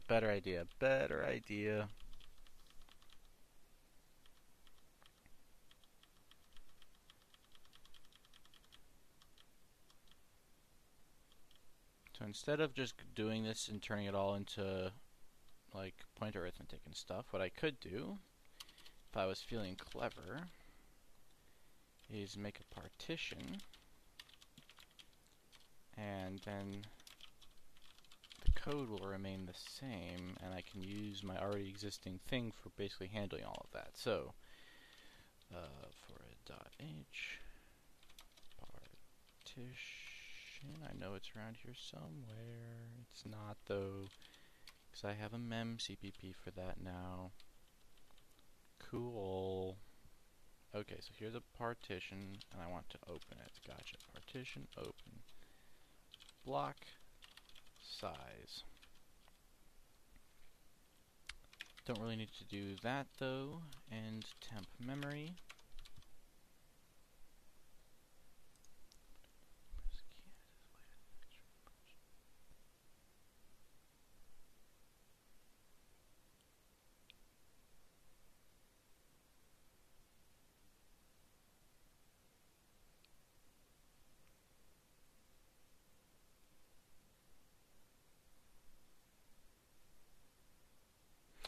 That's just not true. D7 Samurai is saying that he doesn't understand how I'm trying to reduce text input latency.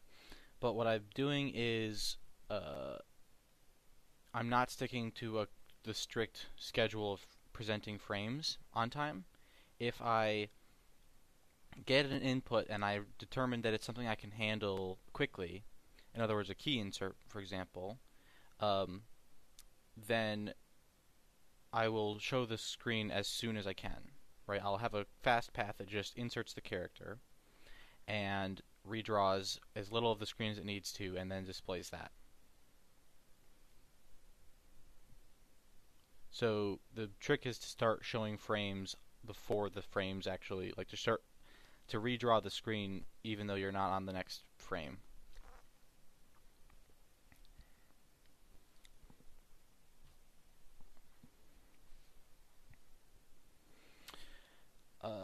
Which I discussed at the outset of this stream on Mischief. If you missed that, I'm not going to go into it again now, but that was the basic idea, and it'll be on the archived version if you want to check it out. Okay, so partition memory. Alright, awesome. So that's all good. Alright, it's going to end the temporary memory there by simply not existing anymore. Right, okay, fine. Good, good, good.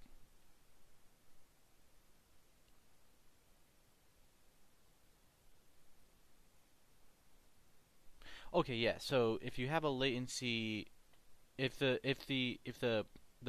hertz of the screen is a limiting factor that you can't beat, that's true.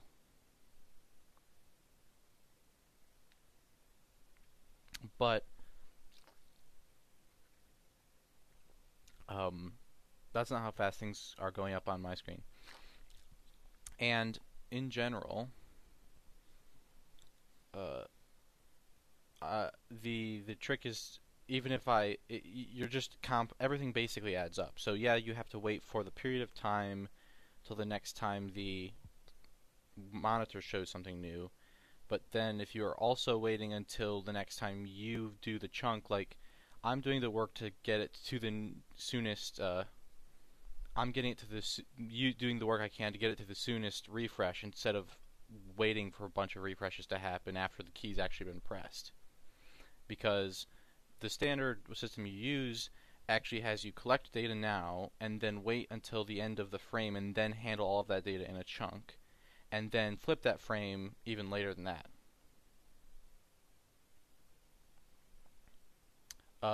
Which at 30, and since I was running at 30 hertz, it's even a little bit slower than that. But if you just consider the time from when the input comes into the editor to when you've rendered that input, there's actually a lot you can gain there over the standard method of handling it. And most editors, according to the data, aren't very good even at that.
Yeah, obviously I can't do anything about hardware latency issues.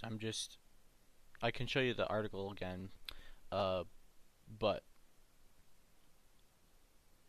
the amount of latency you get from the monitor and the keyboard and stuff, all of that together is about half of it. The other half is, in most editors, is the latency of just now that you've got the message sitting in the queue, reading it out of the queue, and then processing it.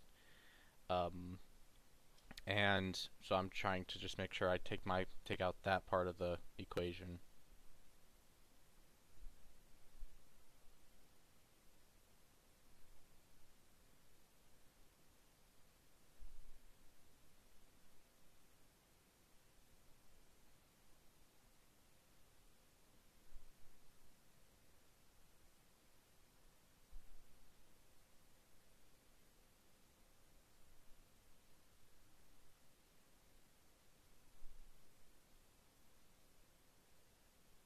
Okay, so I got that wrong. This one can still be done the way it was being done before.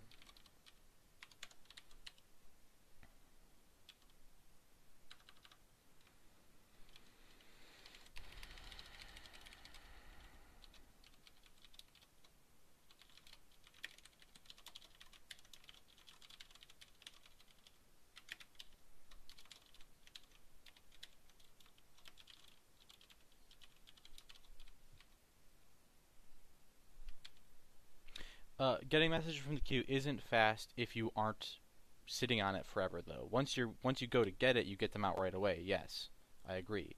But if you put something in the queue and then you don't touch it for 33 milliseconds, that's not ridiculously fast.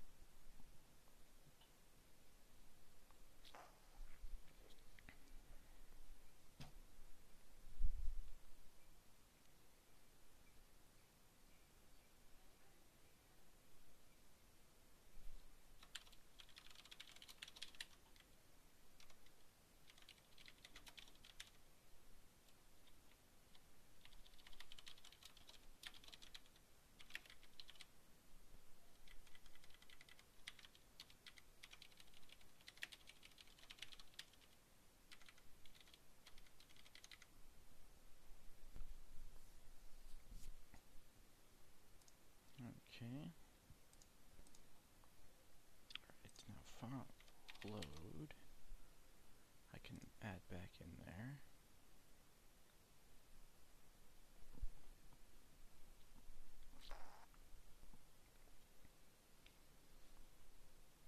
I am veggies. I am getting a formal education, but everything I'm doing here is self-taught. Like I haven't taken any multi-threading classes or anything on how to do anything that I'm doing here. The reason I wouldn't touch it in 33 milliseconds is because I'm busy doing. Yeah, it's because you're busy doing other stuff, right? So the point is that mostly. So first of all, it wasn't built like an application. It was built like a game from the ground up. So it had a frame concept that was very much like a game that happened every 30 hertz, right? It was a 30, or not every 30, but it was a 30 hertz frame, and I did some things up to it, but I was always upset that I couldn't get the idea that you press it and it responds right away. But I wanted things like the animations and stuff for smooth scrolling to work correctly, and uh, I hadn't come up with a way to make a frame rate that's steady so that you can have things like smooth scrolling, um, and you know directly responding to inputs. I just and the issue is if I redraw the frame with each input, then if I do a couple of inputs really quickly, that's going to be a bunch of heavy lifting each to like redo the whole system each step. So what I'm doing now is saying instead of doing the thing where what you do in a game, which is collect a bunch of input and then handle it, or like if you're doing a simple game loop, you collect input, handle it on the next frame, and draw at the end of that frame, right? Uh, Instead of that, which is what I was doing, I'm cutting that down because that's going to be 33 milliseconds plus on average another 15 of latency in the software, which is more than any of the hardware is adding. So that's big, like the biggest part of the latency. And I still want to be able to maintain things like animations, and I could do that via a timer that like says, okay, when this time comes, redraw. But I want to be able to like think smartly about when I'm going to do redraws and when I'll take advantage of another thing working on it. So I want to be able to see them when the messages are showing up at the times they're showing up and handle them right now if I can, and then if not, wait until the normal frame built into the game loop style structure.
Okay, so that's the one that I call from the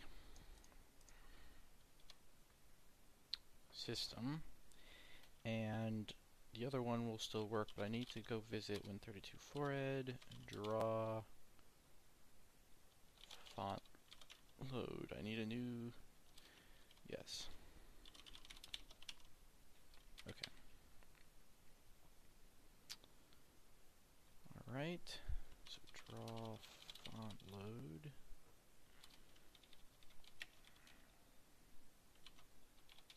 Gotta deal with that still. Getting the memory right there, but before I do that, okay, system underscore, where are we?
Quickly games, yeah. It's for the smooth animation. I didn't really, I mean, that was,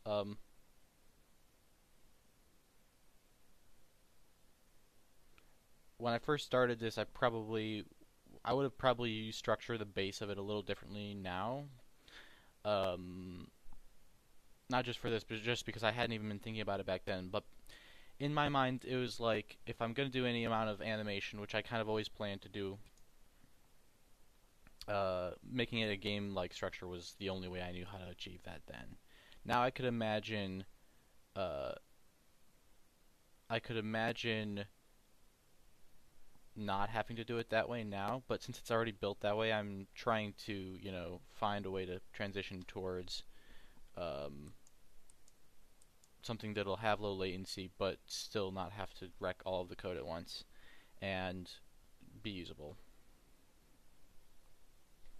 And this isn't going to be like ID or the IDEA thing called IDEA in zero latency mode, which is like super low latency, like crazy amount. But I think for just inserting characters, which is like the only part where it matters, it should I should be able to reduce the latency on just inserting characters.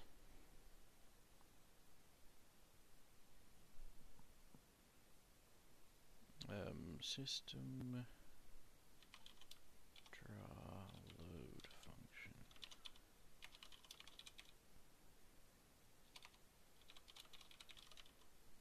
System draw font load. Gotcha. System draw font load. Okay.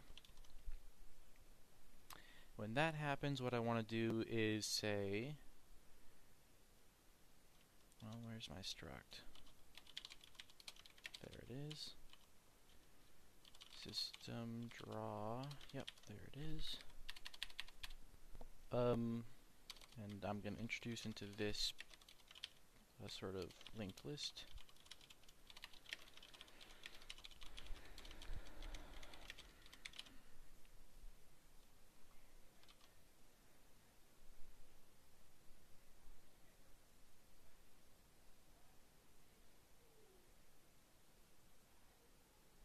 Yeah, quickly games that I've thought about doing that, and that's a good idea for a number of reasons.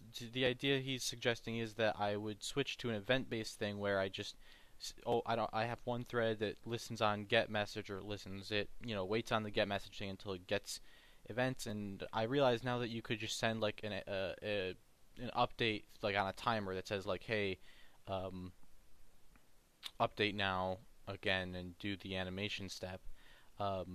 The reason I didn't prefer that was because I didn't want to have a thing where if I pressed a key, a couple keys in a frame, and then like I had to draw I did a bunch of work for this one and a bunch of work for that one, and then and obviously if I structured from the beginning, what you would do is you would make sure it wasn't a bunch of work for each. But because it was first built in a game like mode, there's no like it's not a quick thing to do. Like it's built a little bit greedily, so that what it does is it assumes that it's got a lot of input coming in, and this is all it's got to do. It's just got to get this one thing done within 33 milliseconds, right? And it's got to get all of the computation and then all of the rendering 33 milliseconds. If it can get it done, then it wins, right? That was the approach. And that means that like doing calling that twice isn't such a good idea on the same frame, right? Calling that twice within 30 milliseconds, hoping it gets it done for both events, that frame isn't a good idea. So I'm trying to like introduce there's still going to be the slow path, and then I'm going to introduce the fast path. You know what I mean? So for anything that I'm like that could be done through a single fast path, I'll send that through the fast path and not tell the slow path to handle that event. And then over time, I'll maybe be able to move towards more event-driven. But it can't just be a switch to it. Like it sounds like in theory it sounds right, but it wouldn't. I don't think it would work because of the fact that it was BC slow.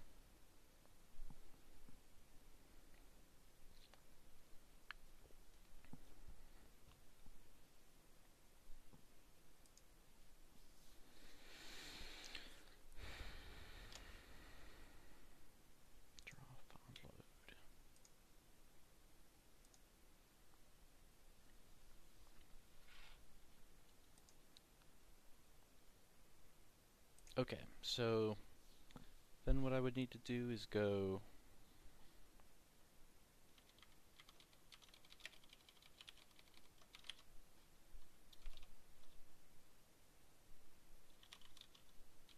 params equals win32 vars dot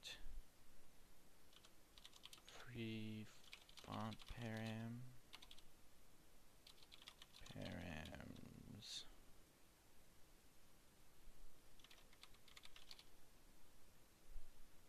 remove, let's see, font remove params font insert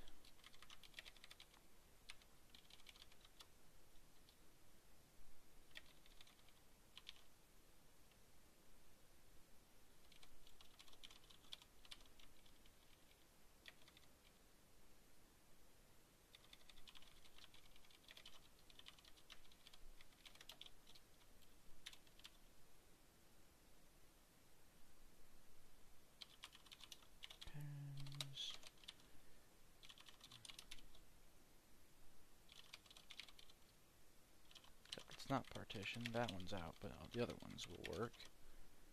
Font out equals font out. Garland Bloom, the reason that it was running at 30 hertz is because it was an editor, and why would you need an editor to run at 60 hertz? Doesn't seem necessary. But then I read that article and I learned that I wanted things to run faster. So here we are.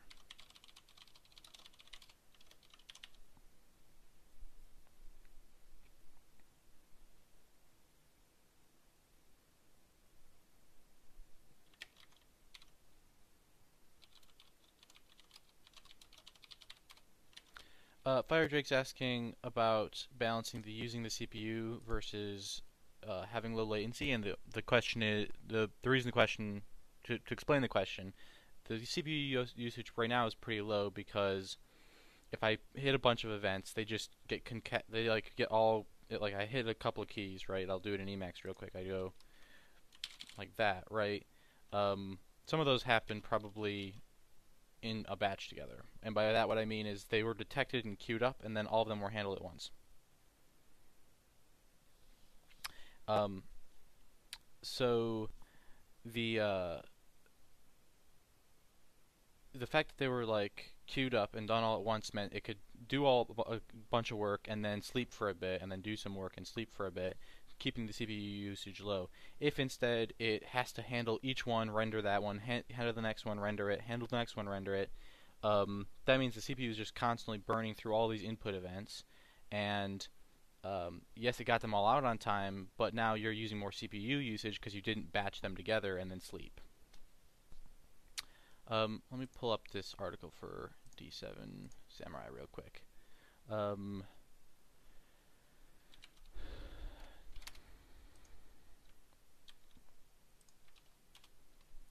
we go. Alright, so, my plan for that, basically, is that I only want to do another render step. An additional one. So right now, I'm already rendering, I'm already putting out a frame every time, you know, when the work is done, and then you put out the frame, right? As I described at the beginning. So that 30 hertz frame will just be sort of there, and it'll always happen. At least for now. And then the trick that I will use is if I put one low latency frame out, right, to put in a character, and then I see that there's another character coming, and I am waiting for the first one to get done, I'll say, okay, I'll handle that one next. If I get more than one, though, I don't want to do them in order, so then I'll start to batch them together. I'll say, okay, so these are all coming together, and the chance of them batching that much is actually not what I'm worried about. Like, I don't think it's a matter of like, oh, you're going to get 3 characters all in one frame unless somebody does that, right? And what I'll do is just say, okay, the first one I see, I start working on it. If I see 2, then I'm going to queue those and handle them together on the next one. Or I could also say, if I see the next 2 coming, I handle them at the frame flip. You know, there's a couple of ways you can do that, but basically my plan is if I have more than one thing pending, I'm going to somehow move it into either one of the frame batches or just into a mini batch. And then the thing that I think will actually be the more common case is that the low latency isn't super much about getting 2 keys to happen at different times in the same frame most of the time. I think it just means that it's low latency, so that when I do something like, you know, typing stuff in, each of those keys may have happened at a different frame, and it's just that they showed up closer to when the key was pressed than if I had otherwise, you know, grouped them the way they were. So it's not so much about getting more done in a frame, I don't think, usually. It's just about, except for the fact that you have to render twice. But another thing I want to do, this is also important, is being able to render just a part of the screen at once. And right now the only way I can do that is via panels. So like the screen is normally split into two panels. So I'll only have to re-render one of them is my plan, and use the existing setup for the other one.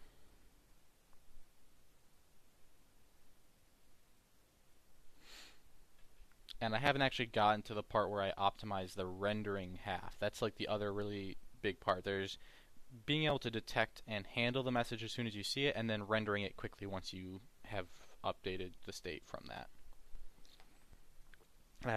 I've done a little bit of messing with the rendering to make sure that to convince myself I could do it, but I haven't really done any of it. Okay, so getting back to this, I'm going to remove perfect, and then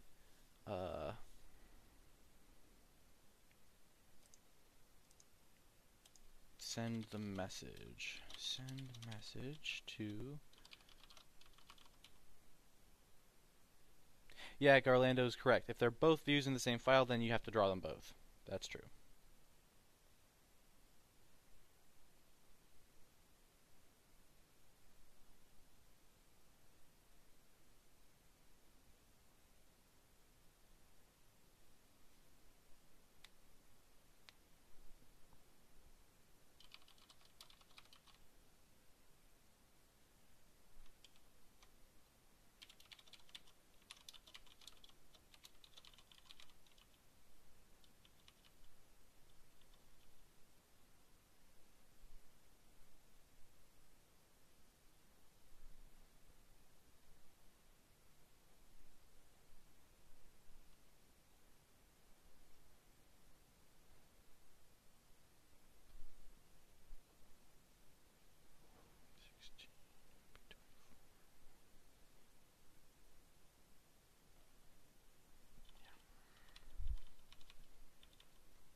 Alright, now I need to add some slots to the Win32 vars for these font parameters.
Okay.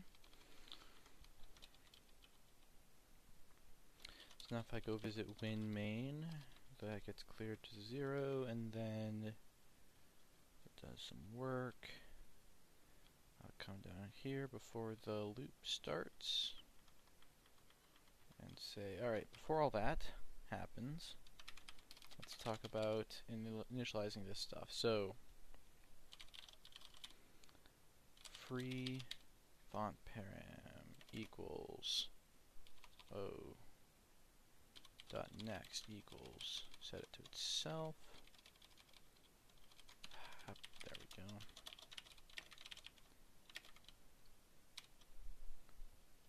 Next is prev.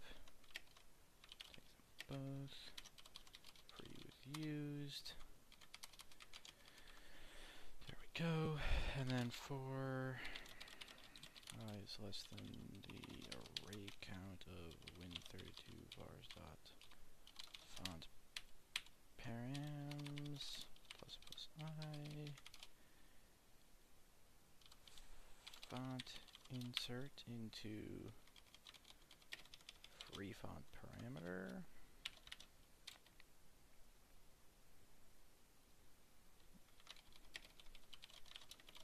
params plus I. Okay. That's cool. That's good. Gotta write those functions still. X. Yes.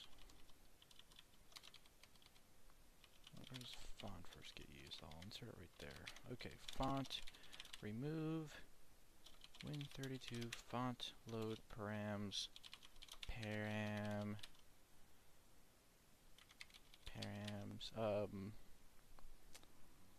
params next previous equals params previous next equals params next.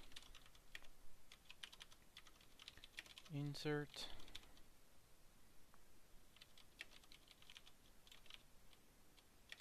position. Let's see, positions next needs to be params by the end, and params previous needs to be position, but of course params next needs to be positions next before we change that pointer, and positions next previous needs to be params. There we go.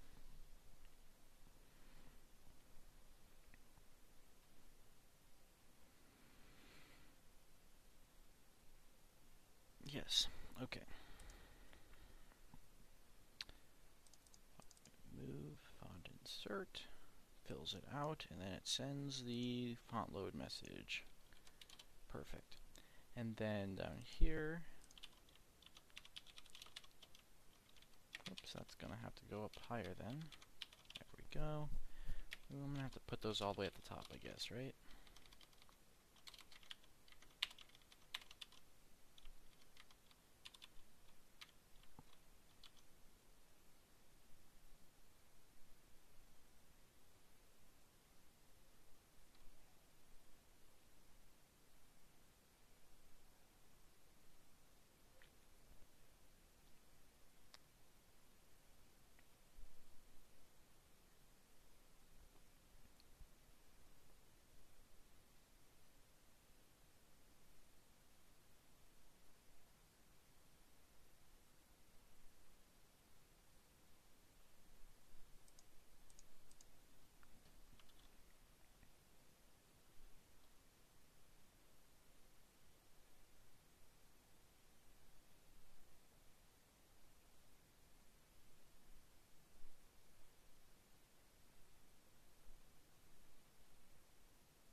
Okay, so now we're getting that. You still gotta do that stuff, but I can now do font remove params here at the end, and then insert it into win32 vars dot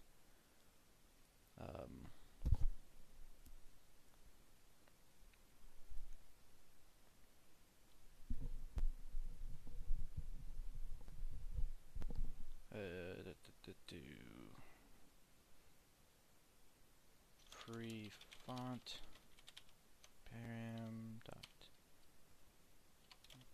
comma. There we go. And of course I'm gonna need a lock for that stuff.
Yes, okay.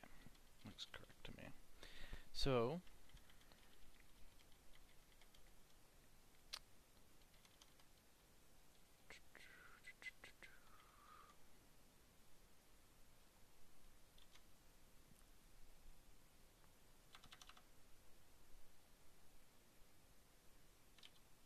how are we looking? I have to get the memory still.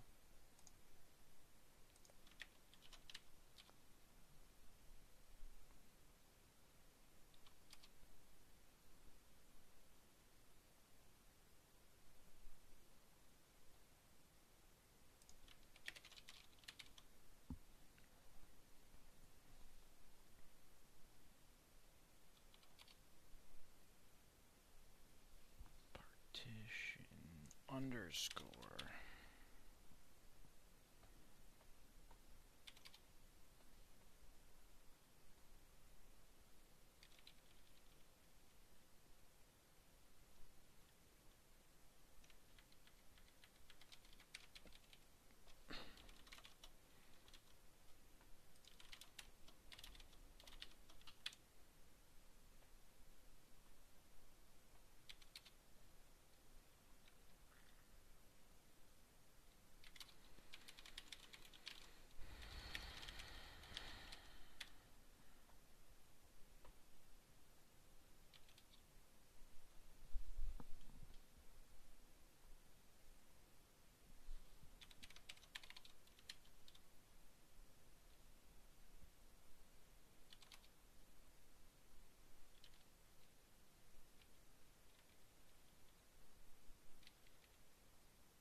Alright, cool. I think that's probably it for me today. No, I haven't tested it yet. I can maybe give it a run, and whatever happens, happens. I'll probably debug whatever happens in the next 30 minutes or so, but I think I'm done streaming today. Yeah, it's kind of what I expected. Something not quite. But there we go. It's actually not crashing, which just means it's not loading correctly, which is fine.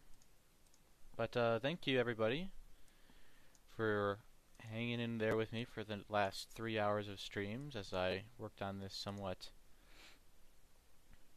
odd little spin-off of an interest for mine. We'll see if it turns out to be a successful scheme or not soon enough.